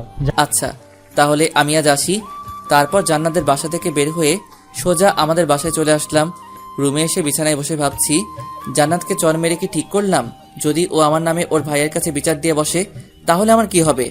দূর, যা হবার হবে। এত ভয় পেলে চলবে না। আর চরটা ওর প্রাপ্যই ছিল। দিন দিন ওর পাগলামিগুলো না হলে আরও বেড়ে যাবে। পারলে ওকে পড়ানোয় ছেড়ে দিব। ওই দিনের মতো রাতের খাবারটা খেয়ে রুমে এসে ঘুমিয়ে পড়লাম। পরের দিন সকালবেলা ঘুম থেকে উঠে ফ্রেশ হয়ে ভার্সিটিতে চলে এলাম। ক্লাসে বসে আছি, কিন্তু একজনকে আজ ক্লাসে দেখছি না। সে হলো জান্নাত। মেয়েটা হয়তো আজ ভার্সিটিতে আসেনি। কেন আসেনি এটাও আজ করতে পেরেছি। হয়তো গতকাল চরমারায় আজ রাগ করে ভার্সিটিতে আসেনি। না আসলে নাই, তাতে আমার কি। একের পর এক ক্লাস করাতে লাগলাম, কিন্তু আজ কিছুই ভালো লাগছে না। বারবার শুধু জান্নাতের দুষ্টুমিগুলো চোখের সামনে ভেসে উঠছে। ভার্সিটি ছুটি হলে বাসায় চলে আসলাম। রুমে এসে ফ্রেশ হয়ে খাওয়া দাওয়া করে রুমে এসে কিছুক্ষণ ঘুমিয়ে পড়লাম। বিকেলবেলা ঘুম থেকে উঠে মসজিদে গিয়ে নামাজ পড়ে কিছুক্ষণ বাইরে হাঁটাহাঁটি করে বন্ধুদের আড্ডায় চলে আসলাম। আজকে জান্নাতকে পড়াতে যাব না, তাই বন্ধুদের আড্ডায় এসে ওদের সাথে কিছুক্ষণ জমি আড্ডা দিলাম। অনেক দিন পর ওদের সাথে দেখা, তাই সহজে ছাড়তে চাইনি। অবশেষে অনেক জোরাজোরি করে ওদের থেকে বিদায় নিয়ে বাসায় চলে আসলাম। এইভাবে দিনটা কেটে গেল। পরের দিন ভার্সিটিতে গিয়ে ক্লাসে বসে আছি, কিন্তু জান্নাতকে আজও ক্লাসে দেখতে না পেয়ে কেন যেন মনটা খারাপ হয়ে গেল। গেলাম, একে একে সব ক্লাস শেষ হলে ভার্সিটিও ছুটি হয়ে গেল। ক্লাস থেকে বের হতে যাব, এমন সময় দেখি নীলা ম্যাডাম ভার্সিটির বারান্দায় দাঁড়িয়ে আছেন। মনে হয় কারো জন্য ওয়েট করছেন। আমি সেদিকে না তাকিয়ে চলে আসতে যাব, এমন সময় নীলা ম্যাডাম আমায় দেখতে পেয়ে ডাক দিয়ে দাঁড়াতে বললেন। এরপর আমার সামনে এসে দাঁড়িয়ে বললেন, চলো, তোমার সাথে আমার কিছু কথা আছে। বলেই আমার হাত ধরে ভার্সিটির পিছনে নিয়ে আসলেন। ভার্সিটির পিছনে এসে আমার সামনে দাঁড়িয়ে আমায় একটা ফুল দিয়ে উনি হুট করে প্রপোজ করে বসলেন। ওনার এমন কাজে আমি অনেকটা চমকে উঠলাম। কি বলবো ভেবে পাচ্ছি না। চুপ করে থাকলে হবে না, আমার প্রপোজের উত্তর চাই। মাফ করবেন প্লিজ, কারণ আমার আব্বু অনেক আগে থেকেই একজনের সাথে আমার বিয়ে ঠিক করে রেখেছেন। কার সাথে? নাম কি ওই মেয়েটার? এইসবের কিছুই আমি জানি না, শুধু এটাই জানি আব্বু ওনার এক বন্ধুর মেয়ের সাথে অনেক আগে থেকেই আমার বিয়ে ঠিক করে রেখেছেন। আমি সত্যি তোমায় ভালোবেসে ফেলেছি। প্লিজ তুমি আমায় বিয়ে করে নাও, কথা দিচ্ছি কখনো তোমায় কষ্ট দিব না। সরি, আমি আমার আব্বুর অমতে আপনাকে বিয়ে করতে পারবো না। আর তাছাড়াও বয়সে আপনি আমার অনেক বড় হবেন। আপনাকে কিভাবে আমি বিয়ে করি বলেন? বয়সে বড় বলে কি আমায় বিয়ে করা যাবে না? তা নয়, কিন্তু আব্বু যে একজনের সাথে আমার বিয়ে ঠিক করে রেখেছেন তার কি হবে? ওকে ফাইন, তোমার আব্বু যদি বলেন তাহলে তুমি আমায় বিয়ে করবে তো? সেটা কখনো হবে না ম্যাডাম, শুধু শুধু কষ্ট পাবেন না প্লিজ। আমি যাই, আমার একটু কাজ আছে বলেই ওনার সামনে থেকে চলে আসলাম। তারপর একটা রিক্সা নিয়ে সোজা বাসায় চলে আসলাম। বাসায় এসে ফ্রেশ হয়ে খাওয়া দাওয়া করে রুমে এসে ভাবতে লাগলাম নীলা ম্যাডামের ঘটনাটা। উনি যে আমায় এইভাবে প্রপোজ করে বসবেন আর বিয়ের কথা বলে উঠবেন তা ভাবতেও পারিনি। বিষয়টা নিয়ে যত ভাবছি তত মাথা ব্যথা বেড়ে যাচ্ছে। এইভাবে বিকালটা কোনো রকমে কেটে গেল। ভাবলাম আজ জান্নাতকে পড়াতে চাই, তাই রেডি হয়ে জান্নাতদের বাসায় চলে আসলাম। ওদের বাসায় এসে দেখি আঙ্কেল আর রাসেল ভাই সোফায় বসে আছেন আর কি নিয়ে যেন কথা বলছেন। আমাকে দেখেই আঙ্কেল আমায় ডাক দিলেন। জি আঙ্কেল, কিছু বলবেন? বাবা কি আর বলবো, আমার মেয়েটা যে কি হয়েছে ভেবেই পাচ্ছি না। যে মেয়ে সবসময় হাসি খুশি থাকতো আর দুষ্টুমি করে ঘর মাতিয়ে রাখতো, সে আজ নীরব প্রকৃতি হলো কি করে, এটা নিয়ে খুব চিন্তায় আছি। মানে কিছু বুঝলাম না আঙ্কেল। এই কয়েকদিন ধরে জান্নাত সবসময় ঘরের দরজা লাগিয়ে বসে থাকে। খাবারের সময় ডাক দিলে খাবার খায় না, কারোর সাথে তেমন কথা বলে না। সেই গতকাল রাতে হালকা কিছু খাবার খেয়েছে আর আজকে সারাদিন ধরে কিছুই খায়নি। ওর হঠাৎ এমন পরিবর্তন হওয়ার কারণ কি আমি ঠিক বুঝে উঠতে পারছি না। আব্বু, নিশ্চয়ই জান্নাতের সাথে কেউ খারাপ বিহেভ করেছে, না হলে ওকে কোনোভাবে কষ্ট দিয়েছে। একবার শুধু ওই শালাকে পাই, একেবারে মাটিতে গেড়ে ফেলবো। ওনার কথায় হালকা ভয় পেলেও তৎক্ষণাৎ নিজেকে সামলে নিয়ে বললাম, আপনি চিন্তা করবেন না আঙ্কেল, আমি দেখছি ওর কি হয়েছে। আর কিছুক্ষণ পর কাউকে দিয়ে ওর রুমে খাবার পাঠিয়ে দিয়েন, আমি ওকে খাওয়ানোর ব্যবস্থা করছি। কথাগুলো বলে সোজা জান্নাতের রুমের কাছে চলে এলাম। এসে দেখি ভিতর থেকে রুমের দরজা লাগানো, তাই দরজায় একটা টুকা দিলাম। কোনো রেসপন্স না পেয়ে আবার জোরে একটা টুকা দিলাম। কতবার বলবো আমি খাবো না, তারপরও কেন বারবার এসে বিরক্ত করছো? জান্নাত দরজা খুলো, আমি তোমার স্যার। কেন এসেছেন আপনি? চলে যান এখান থেকে। ওকে চলে যাব, তার আগে একবার দরজা খুলো, তোমার সাথে আমার কিছু কথা আছে। খুলবো না, আর আপনার সাথে আমি কোনো কথা বলতে চাই না। প্লিজ চলে যান এখান থেকে। ওকে, তাহলে আমি গেলাম নীলা ম্যাডামের কাছে। জানো, উনি আজ আমায় ভার্সিটিতে প্রপোজ করেছেন। ভাবছি ওনার প্রপোজালটা অ্যাকসেপ্ট করে নিব। কথাগুলো বলে জান্নাতের রুমের সামনে দাঁড়িয়ে রইলাম। কিছুক্ষণ পর জান্নাত দরজা খুলে দেখলো আমি ওর সামনেই দাঁড়িয়ে আছি। কিছু না বলে বিছানায় গিয়ে শুয়ে পড়লো।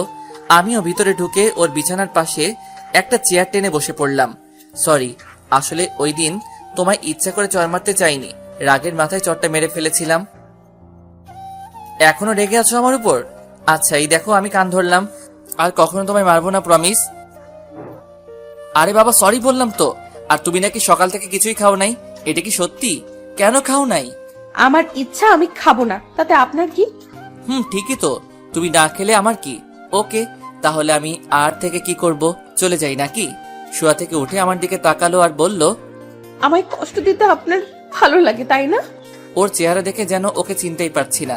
এই 2 দিনে মেয়েটা এত শুকিয়ে গেছে, কি আর বলবো। আর চোখের নিচে হালকা কালিও জমে গেছে, আর চোখ দুটো লাল হয়ে আছে।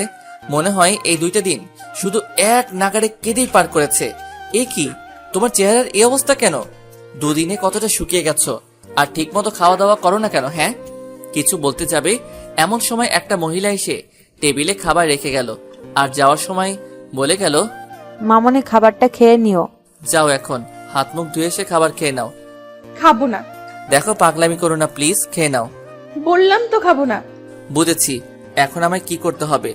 বসা থেকে উঠে ওয়াশরুমে গিয়ে হাতটা ধুয়ে আবার ওর পাশে এসে বসে পড়লাম, আর প্লেট থেকে এক লোকমা খাবার নিয়ে ওর মুখের সামনে ধরে বললাম, হা করো, আমি তোমায় খাইয়ে দিচ্ছি। আমার খিদে নেই। চুপ, আর একটা কথা বলবা না। খেতে বলছি না, হা করো। ধমক শুনে ভয়ে ভয়ে হা করে ফেললো। আমিও ওকে এই সুযোগে খাবার খাইতে দিতে লাগলাম। একদম বাচ্চাদের মতো মুখ ফুলিয়ে খাচ্ছে। দেখে মনেই হবে না যে এই মেয়ে ভার্সিটিতে পড়ে। ওকে খাওয়ানো শেষ করে হাত ধুয়ে এসে ওকে জিজ্ঞেস করলাম, আজ কি পড়বা? বুঝেছি হয়তো পড়বে না। আচ্ছা তাহলে আমি যাই। আর হ্যাঁ, কাল কিন্তু ভার্সিটিতে যাবা। 2 দিন ধরে তো যাওয়া হচ্ছে না। নীলা ম্যাডাম কি সত্যি আপনাকে প্রপোজ করেছে? আরে না, তখন দরজা খোলার জন্য কথাটা বলেছিলাম। ও আচ্ছা তাহলে আমি যাই, আর কাল ভার্সিটিতে আসবা কিন্তু। বলেই ওর রুম থেকে বেরিয়ে আসলাম। নিচে আসতেই আঙ্কেল আমায় দেখে বললেন, জান্নাত খাবার খেয়েছে? জি আঙ্কেল, খেয়েছে। আর আজ না কেউ পড়বে না, তাই বাসায় চলে যাচ্ছি। যাক, মেয়েটা খাবার খেয়েছে তাহলে। আচ্ছা বাবা, তুমি যাও, আর কালকে পড়াতে আসবে কিন্তু। আচ্ছা আঙ্কেল। তারপর জান্নাতের বাসা থেকে বের হয়ে আমাদের বাসায় চলে এলাম। বাসায় এসে নিজের রুমে যাওয়ার সময় ড্রয়িং রুমে চোখ পড়তে কিছুটা অবাক হলাম, কারণ ড্রয়িং রুমে নীলা ম্যাডাম বসে আছেন, আর ওনার সাথে একজন ভদ্রলোক আর মহিলাও আছেন, হয়তো ওনার মা বাবা হবে। ওদের সাথে আব্বু বসে আছেন আর কি যেন কথা বলছেন।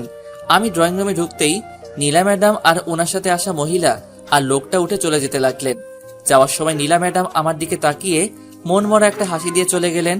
কিছু বুঝতে না পেরে আমি আব্বুর দিকে প্রশ্নবোধক দৃষ্টিতে তাকিয়ে জিজ্ঞেস করলাম, ওরা এইখানে কেন এসেছিল? মেয়েটা নাকি তোমায় ভালোবাসে, তাই ওর মা বাবাকে সাথে নিয়ে এসেছি তোমার সাথে ওর বিয়ে দেওয়ার জন্য। তুমি ওদের কি বলেছ? তুমি তো জানোই যে আমি আমার এক বন্ধুর মেয়ের সাথে অনেক আগে থেকেই তোমার বিয়ে ঠিক করে রেখেছি। ওদেরকে বুঝিয়ে বলেছি বিষয়টা, ওরাও বুঝে গেছে, তাই আর কোনো কথা বলিনি। তা তোমার এই বন্ধুটা কে আব্বু? কখনো তো দেখলাম না ওনাকে। সময় হলে দেখতে পারবা, এখন তোমার রুমে যাও। আর কিছু না বলে সোজা নিজের রুমে চলে এলাম। আব্বুর সব বন্ধুকে আমি কম বেশি চিনি, কিন্তু আমার জানা মতে ওদের কোনো মেয়ে নেই যার বিয়ের বয়স হয়েছে। তাহলে ওনার ওই বন্ধুটা কে হতে পারে? ওই দিনের মতো রাতের খাবারটা খেয়ে রুমে এসে ঘুমিয়ে পড়লাম।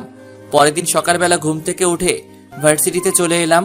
ক্লাসে দেখি আজ জান্নাতও ক্লাসে উপস্থিত আছে। ওকে দেখে খুব খুশি হলাম, জানি না কেন। ক্লাস করানোর সময় জান্নাত চুপ করে মনোযোগ সহকারে ক্লাস করছিল। জান্নাতের এমন পরিবর্তন দেখে খুব ভালো লাগলো। কিছুক্ষণ পর বেল বেজে উঠলে সবাইকে কিছু পড়া দিয়ে অন্য ক্লাসে চলে গেলাম। এইভাবে দিনটা কেটে গেল। ভার্সিটি থেকে বাসায় এসে খেয়ে দিয়ে রুমে এসে কিছুক্ষণ রেস্ট নিলাম। দেখতে দেখতে বিকাল হয়ে আসলো, তাই জান্নাতকে পড়ানোর জন্য ওদের বাসায় চলে আসলাম।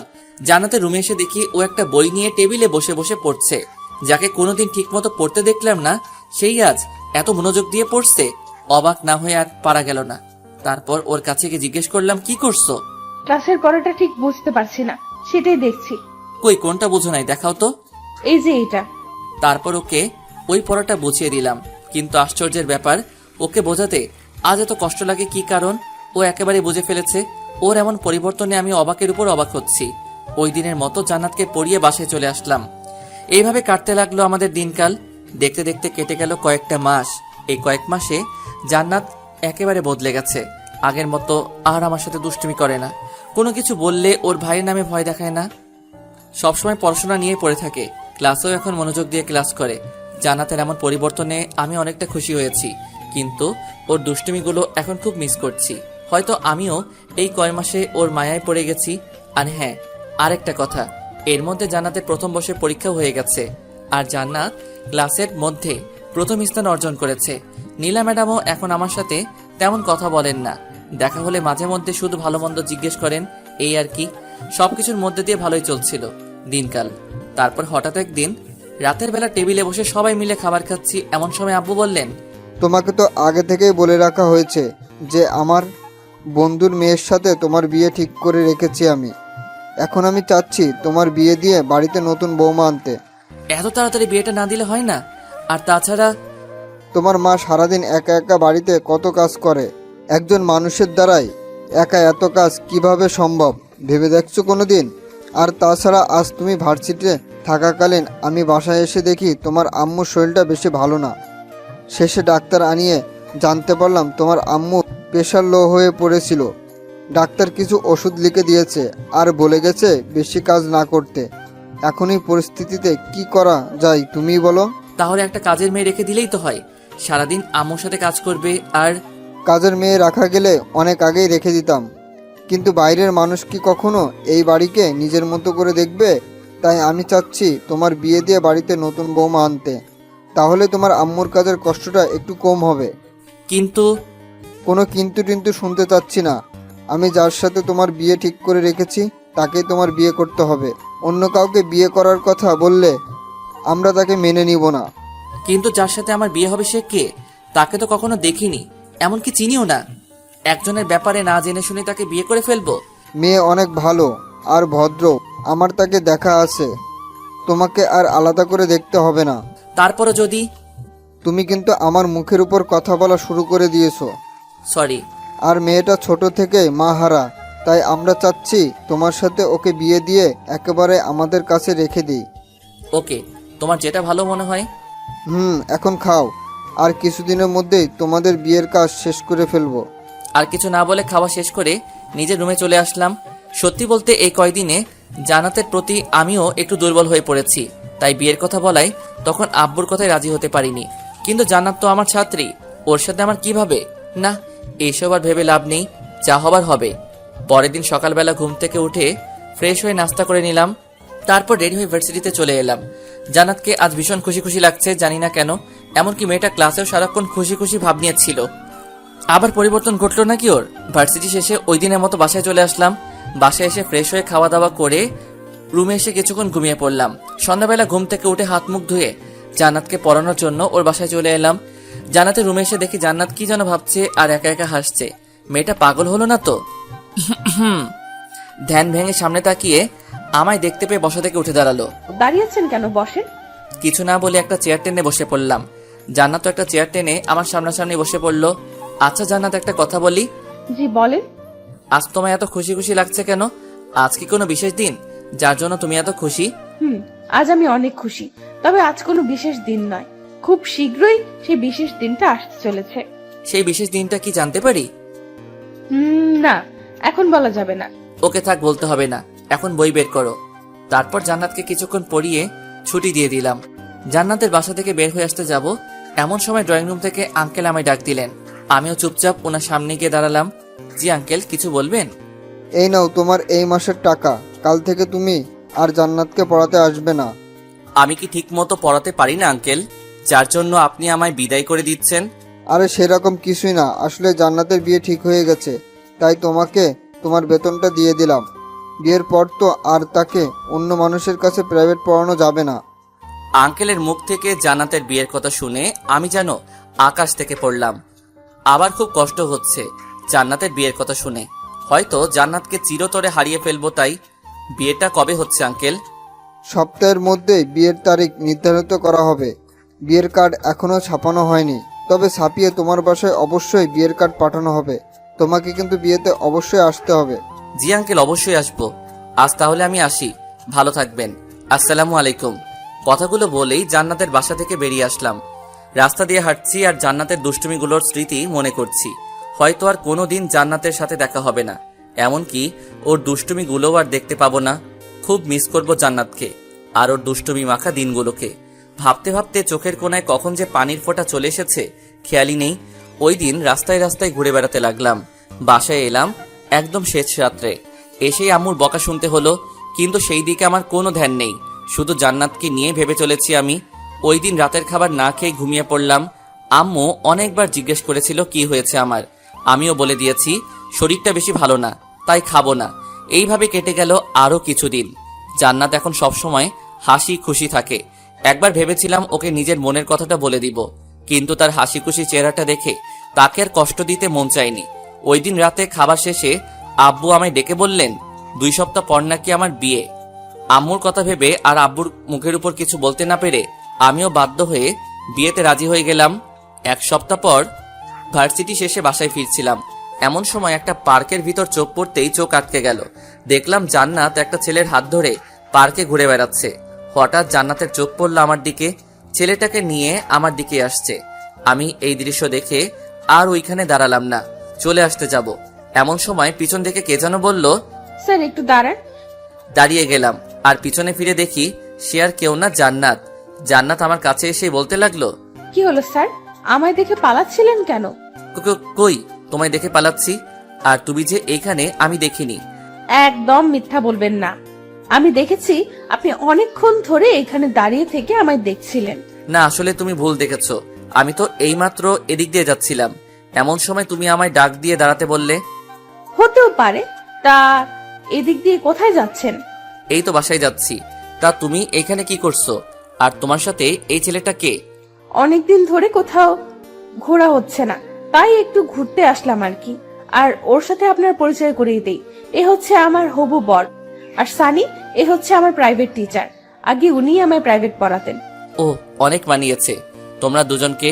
কথাটা হাসি মুখে বললেও কেন জানি মনে খুব আঘাত পেলাম। মনে হচ্ছে কেউ চুরি দিয়ে কলিজা কেটে নিয়ে যাচ্ছে। স্যার, 2 দিন পর আমার বিয়ে, আপনাকে কিন্তু বিয়েতে অবশ্যই আসতে হবে। আচ্ছা, আসবো। এখন তাহলে আমি যাই, বাসায় একটু কাজ আছে। আচ্ছা, তাহলে যান। তারপর ওইখান থেকে সোজা বাসায় চলে আসলাম। এসেই রুমে গিয়ে দরজা লাগিয়ে বিছানায় শুয়ে পড়লাম। জান্নাতকে আজ ওই ছেলেটার সাথে দেখে খুব কষ্ট লাগছে। কয়দিন পর জান্নাত অন্য কারো হয়ে যাবে হয়তো, আর তার সাথে তেমন কোনো কথা হবে না। কিছুক্ষণ পর আম্মু এসে খাওয়ার জন্য ডাকতে লাগলেন। কিছুই ভালো লাগছে না, তাই আম্মুকে বললাম, আমি বাহির থেকে খেয়ে এসেছি, তোমরা খেয়ে নাও। ওই দিনের মতো রাতে হালকা কিছু খেয়ে ঘুমিয়ে পড়লাম। পরের দিন সকালবেলা ঘুম থেকে উঠে ভার্সিটিতে চলে এলাম। আজ জান্নাতকে ক্লাসে দেখতে পেলাম না, হয়তো ভার্সিটিতে আসেনি। 2 দিন পর তার বিয়ে, ভার্সিটিতে এসে কি বা করবে। ভার্সিটি শেষে দুপুরবেলা বাসায় আসলাম। বাসায় এসে ফ্রেশ হয়ে খেতে বসবো, এমন সময় হঠাৎ বাসার কলিং বেল বেজে উঠল। দরজা খুলে দেখি একটা কালো কোট পরা লোক দাঁড়িয়ে আছে। জি, কাকে চাই আপনার? এটা কি তামিম আহমেদের বাসা? ওনাকে একটু ডেকে দিন তো। জি, আমি তামিম আহমেদ, বলেন কি বলবেন?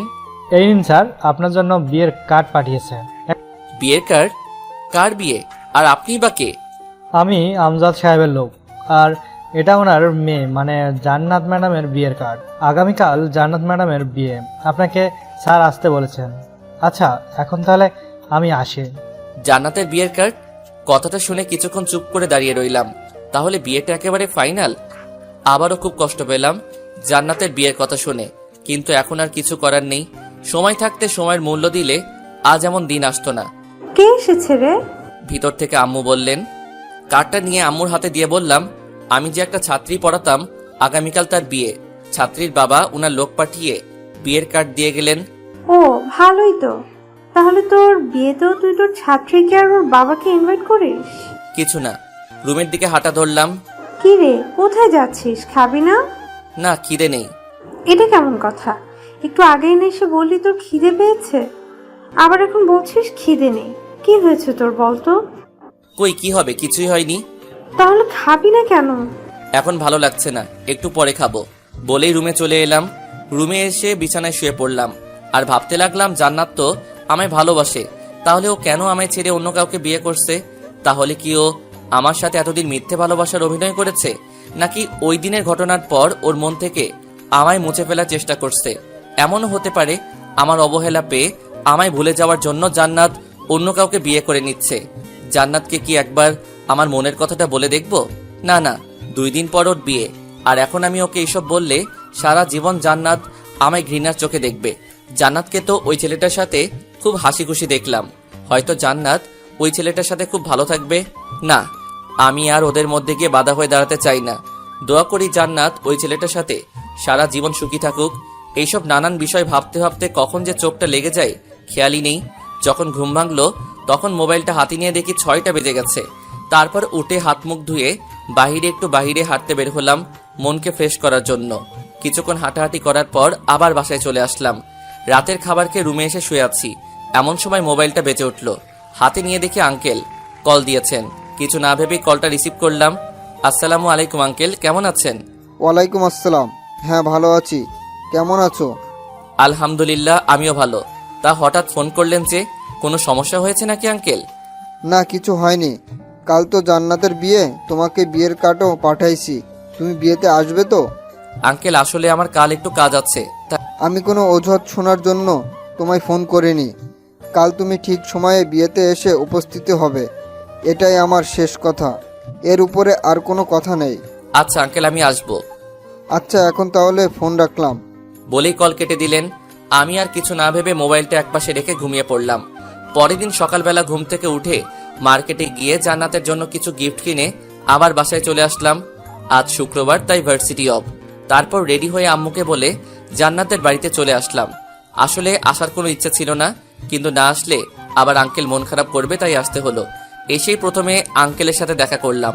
আমি এসেছি দেখে আঙ্কেল অনেক খুশি হয়েছেন। বাসাটা আজ খুব সুন্দর করে সাজানো হয়েছে। একমাত্র মেয়ের বিয়ে বলে কথা, কিন্তু আসার পর থেকে জান্নাতকে কোথাও দেখতে পেলাম না। হয়তো ওর রুমেই আছে, আর বিয়ের জন্য ওকে তৈরি করা হচ্ছে। কিছুক্ষণের মধ্যে বিয়ে বাড়ির সবাইকে খাওয়ানো শুরু করা হলো। সবাইকে খাওয়ানো শেষ করে বিয়ের কাজ শুরু হলো। এতক্ষণে বড় এসে পড়েছে। বরকে স্টেজে বসানো হয়েছে। এর কিছুক্ষণ পর একটা কনের সাজে মেয়েকে এনে বরের কাছে বসানো হলো। এটাই হয়তো জান্নাত, কিন্তু আফসোস ওর মুখ শেষবারের মতো আর দেখতে পেলাম না। কিছুক্ষণের মধ্যে বিয়ের সব কাজ শেষ করে জান্নাতকে বরের সাথে বিদায় করে দেওয়া হলো। চোখের সামনেই জান্নাতের বিয়ে হয়ে গেছে, অথচ আমি নীরব দর্শকের মতো সব দেখে গেলাম। কিছুই করতে পারলাম না। ভাবতেই বুকটা কেঁপে উঠল। ওইখানে আর 1 মিনিটও দাঁড়ালাম না, সোজা বাসায় চলে আসলাম। ওইখানে থাকলে হয়তো আরো কষ্ট পাবো। রুমে এসে দরজাটা লাগিয়ে দিয়ে বিছানায় শুয়ে শব্দহীন কান্না করতে লাগলাম। এখন আর কেঁদেও লাভ নেই, যা হবার তা তো হয়েই গেছে। কিছুক্ষণ পর হঠাৎ মোবাইলে একটা কল আসলো। হাতে নিয়ে দেখি আঙ্কেল কল করেছেন। কিছু না ভেবে কলটা রিসিভ করলাম। আসসালামু আলাইকুম আঙ্কেল। ওয়ালাইকুম আসসালাম। বাবা, তুমি এখন কোথায় আছো? এই তো বাসায়। কেন আঙ্কেল, কোনো সমস্যা হয়েছে নাকি? সে কি, তুমি বাসায় চলে গেলে অথচ আমায় একবারও জানিয়ে গেলে না? আসলে আঙ্কেল, মাথা ব্যথার কারণে বাসায় চলে এসেছি, তাই আপনাকে বলে আসতে ভুলেই গেছিলাম। প্লিজ কিছু মনে করবেন না আঙ্কেল। ও, এই ব্যাপার, তাহলে ঠিক আছে। আচ্ছা, এখন তাহলে রাখি। ফোন কেটে দেওয়ার পর মোবাইলটা একপাশে রেখে ঘুমিয়ে পড়লাম। দেখতে দেখতে কেটে গেল আরো 1 সপ্তাহ। আজকে আমার বিয়ে। সকাল থেকে বাড়িতে আত্মীয় স্বজনদের ভিড় লেগে আছে। বন্ধুরা অনেক আগে এসে পড়েছে, আর এসেই বাড়ির টুকটাক কাজে লেগে পড়েছে। বাড়িটাও আজ সুন্দর করে সাজানো হয়েছে। দুপুরবেলা রুমে বসে আছি, এমন সময় আম্মু এসে বললেন গোসল করে রেডি হয়ে এই শেরওয়ানিটা পরে নিতে। আমিও বাধ্য ছেলের মতো ওয়াশরুমে গিয়ে গোসল করে বাহিরে এসে শেরওয়ানিটা পরে রেডি হয়ে নিলাম। কিছুক্ষণ পর বন্ধুরা রুমে এসে আমায় নিয়ে বাহিরে এসে একটা বিয়ের গাড়িতে বসিয়ে দিল। সাথে আমার কয়েকজন বন্ধুও আমার সাথে গাড়িতে উঠে বসলো। কিছুক্ষণ পর গাড়ি এসে একটা বিশাল বড় হোটেলের সামনে থামলো। এরপর বন্ধুরা আমায় নিয়ে সেই হোটেলের ভিতরে চলে এলো। কিছুক্ষণ পর বিয়েতে আসা লোকদেরকে খাওয়ানো শুরু করা হলো। একে একে সবাই খেয়ে চলে যেতে লাগলো। আর এদিকে ভার্সিটির কয়েকজন স্যার ম্যাডামরা আমায় এসে বিয়ের শুভেচ্ছা জানাতে লাগলো। ভার্সিটির সব স্যার ম্যাডামদের আমি বিয়েতে ইনভাইট করেছি। বিয়েতে আসা লোকদেরকে খাওয়ানো শেষ হলে বিয়ের কাজ শুরু করা হলো। কাজী এসে আমায় কবুল বলতে বললেন, সাথে একটা পেপারে সাইন করতে বললেন। আমিও ওনার কথা মতো 3 বার কবুল বলে পেপারটাই সাইন করে দিলাম। তারপর কাজী চলে গেলেন কনের কাছে। কিছুক্ষণ পর শুনতে পেলাম কনেও কবুল বলে দিয়েছে, আর বিয়েটাও হয়ে গেছে। এরপর কাজী সবাইকে দোয়ায় শরিক হতে বললেন। দোয়া করা শেষ হলে বউকে নিয়ে বাসায় চলে আসলাম। নতুন বউকে দেখার জন্য বাড়িতে মানুষের ভিড় লেগে আছে। একে একে সবাই এসে নতুন বউকে দেখে যেতে লাগলো। আর আমার বন্ধুরা আমায় নিয়ে ছাদে চলে আসলো। ছাদে এসে বন্ধুরা আড্ডায় মেতে উঠলো, আর আড্ডার ফাঁকে মাঝে মধ্যে আমায় নিয়ে হাসাহাসি করছে। বাসরাত কিভাবে কাটাবি, কি কি করবি, ইত্যাদি ইত্যাদি। ওদের এসব কথায় আমি কিছু না বলে চুপ করে আছি। দেখতে দেখতে চারদিকে অন্ধকার ঘনিয়ে আসলো। সন্ধ্যা পেরিয়ে এখন রাত 11টা বাজে। বন্ধুরা সবাই আড্ডা দিচ্ছে, আর আমি চুপ করে ওদের কথাবার্তা শুনে যাচ্ছি। হঠাৎ ছাদে কারো আসার আওয়াজ পেয়ে দরজার দিকে তাকিয়ে দেখি আম্মু এসেছেন, আর এসেই আমার কাছে চলে আসলেন। অনেক রাত হয়েছে, এবার রুমে যা। বৌমা সে কখন থেকে রুমে একা একা বসে আছে। তুমি যাও, আমি আসছি। তোমরা ওকে নিয়ে আসো তো বাবারা। দোষ, চল তোকে ভাবির কাছে দিয়ে আসি। লাগবে না, আমি একাই যেতে পারবো। আরে আমাদের সাথে আয়, তোকে আমরা একা কিভাবে ছাড়ি? এরপর সব বন্ধু মিলে আমায় ধরাধরি করে এনে নিচে নিয়ে আসলো, আর এসেই আমার রুমে ঢুকিয়ে দিল। ভিতরে ঢুকে দরজাটা লাগিয়ে দিয়ে বিছানার দিকে চোখ পড়তেই দেখি নতুন বউ বিছানায় হাঁটু গেড়ে বসে আছে। ধীরে ধীরে বিছানার কাছে এসে দাঁড়াতেই মেয়েটা বিছানা থেকে উঠে এসে আমার পা ধরে সালাম করতে যাবে, তখনই আমি আমার পাটা সরিয়ে নিয়ে বললাম, এইসব করার কোনো প্রয়োজন নেই, আর আপনাকে মেনে নিতে আমার একটু সময় লাগবে। সো প্লিজ আমার উপর স্ত্রীর অধিকার কাটাতে আসবেন না। কেন, আমি ছাড়া আপনার আরেকটা বউ আছে নাকি? মাথা থেকে ঘোমটা উঠিয়ে, জান্নাত তুমি তুমি এখানে কিভাবে এলে, কার সাথে এলে? আপনার সাথেই তো আসলাম গাড়িতে করে। কিন্তু তোমার তো বিয়ে হয়ে গেছে, তাহলে তুমি এইখানে? কে বলেছে আমার বিয়ে হয়েছে? বিয়েটা আমার না, আমার কাজিনের ছিল। আমার বিয়ে তো আজকে হয়েছে, তাও আপনার সাথে। মানে কি বলছো এইসব? আমার তো কিছুই মাথায় ঢুকছে না। ওকে, তাহলে বুঝিয়ে বলি, শোনেন। ওই দিন যে আমাদের বাসায় বিয়েটা হয়েছে সেটা আমার না, আমার ফুফাতো বোনের ছিল। আর একদিন পার্কে আমার সাথে যে ছেলেটাকে দেখেছিলেন সে আমার এক কলেজ লাইফের ফ্রেন্ড ছিল। আর সানি আমার ফুফাতো বোনকে পাগলের মতো ভালোবাসত, তাই আমি আমার ফুফাতো বোনের সাথে সানির সেটিং করিয়ে দেই। তারপর দুই পরিবার মিলে ওদের বিয়ে ঠিক করে, আর আমি আব্বুকে বলে ওদের বিয়েটা আমাদের বাসায় করানোর জন্য রিকোয়েস্ট করি, আর আব্বু আমার কথায় রাজি হয়ে যান। কিন্তু আঙ্কেল যে আমাকে তোমার বিয়ের কার্ড পাঠিয়ে দিলেন সেটা কি? আপনি ওই কার্ডটা খুলে দেখেছেন? না। দেখলে তো সব বুঝতে পারতেন, কিন্তু আপনি তো কার্ডটা ভালো করে খুলেই দেখেন নাই। এসব পরে বুঝবো, আগে বলো তোমার সাথে আমার বিয়ে হলো কিভাবে? কিভাবে কি হলো? আমি তো কিছুই বুঝতে পারছি না। ওকে শুনুন, আপনার আব্বুর বন্ধুর মেয়েকে আপনি কখনো দেখেছেন? না, কিন্তু তুমি। বলছি আমি হলাম আপনার আব্বুর বন্ধুর মেয়ে, মানে আমার আব্বু আর আপনার আব্বু দুজন বেস্ট ফ্রেন্ড। আব্বু আপনাকে অনেক আগে থেকেই চিনে, কিন্তু আপনি চেনেন না। তারপর আপনি যেদিন প্রথম আমায় প্রাইভেট পড়াতে আসলে তখনই আব্বু আপনাকে দেখে চিনে ফেলেছিল। এরপর আপনি চলে যাওয়ার পর আব্বু এসে আমায় আপনার ব্যাপারে সব বলে। আমি আগে থেকে জানতাম যে আমার বিয়ে আব্বুর এক বন্ধুর ছেলের সাথে ঠিক করা, কিন্তু সেই ছেলে যে আপনি এটা জানতাম না। আর ভার্সিটিতে আপনাকে ওই দিন নীল শার্টে দেখেই আপনার উপর ক্রাশ খাই। তারপর আব্বুর থেকে আপনার ব্যাপারে সব শুনে আপনাকে মনে মনে ভালোবাসতে শুরু করি, আর আব্বুকে নিষেধ করে দেই যে আপনাকে যেন এই বিষয়ে কিছু না বলে। কিন্তু আপনি একটা আস্ত বোকা, কিছুতেই আমার ভালোবাসাটা বুঝতে চান না। তাই তো আপনাকে আমি সব সময় ভাইয়ার ভয় দেখিয়ে নিজের বশে রাখার চেষ্টা করতাম। আর ওই দিন আপনার হাতে চর খেয়ে আমি খুব কষ্ট পেয়েছিলাম। তারপর আমি এই সিদ্ধান্ত নেই যে আপনাকে এখন থেকে সব সময় অবহেলা করে যাব। এতে যদি আপনি আমার ভালোবাসাটা বুঝতে পেরে আমায় ভালোবাসি কথাটা বলে দেন তাহলে আমি সব মেনে নিব, কিন্তু আপনি কিছুতেই বললেন না। তাই অবশেষে আমি এই প্ল্যানটা করি।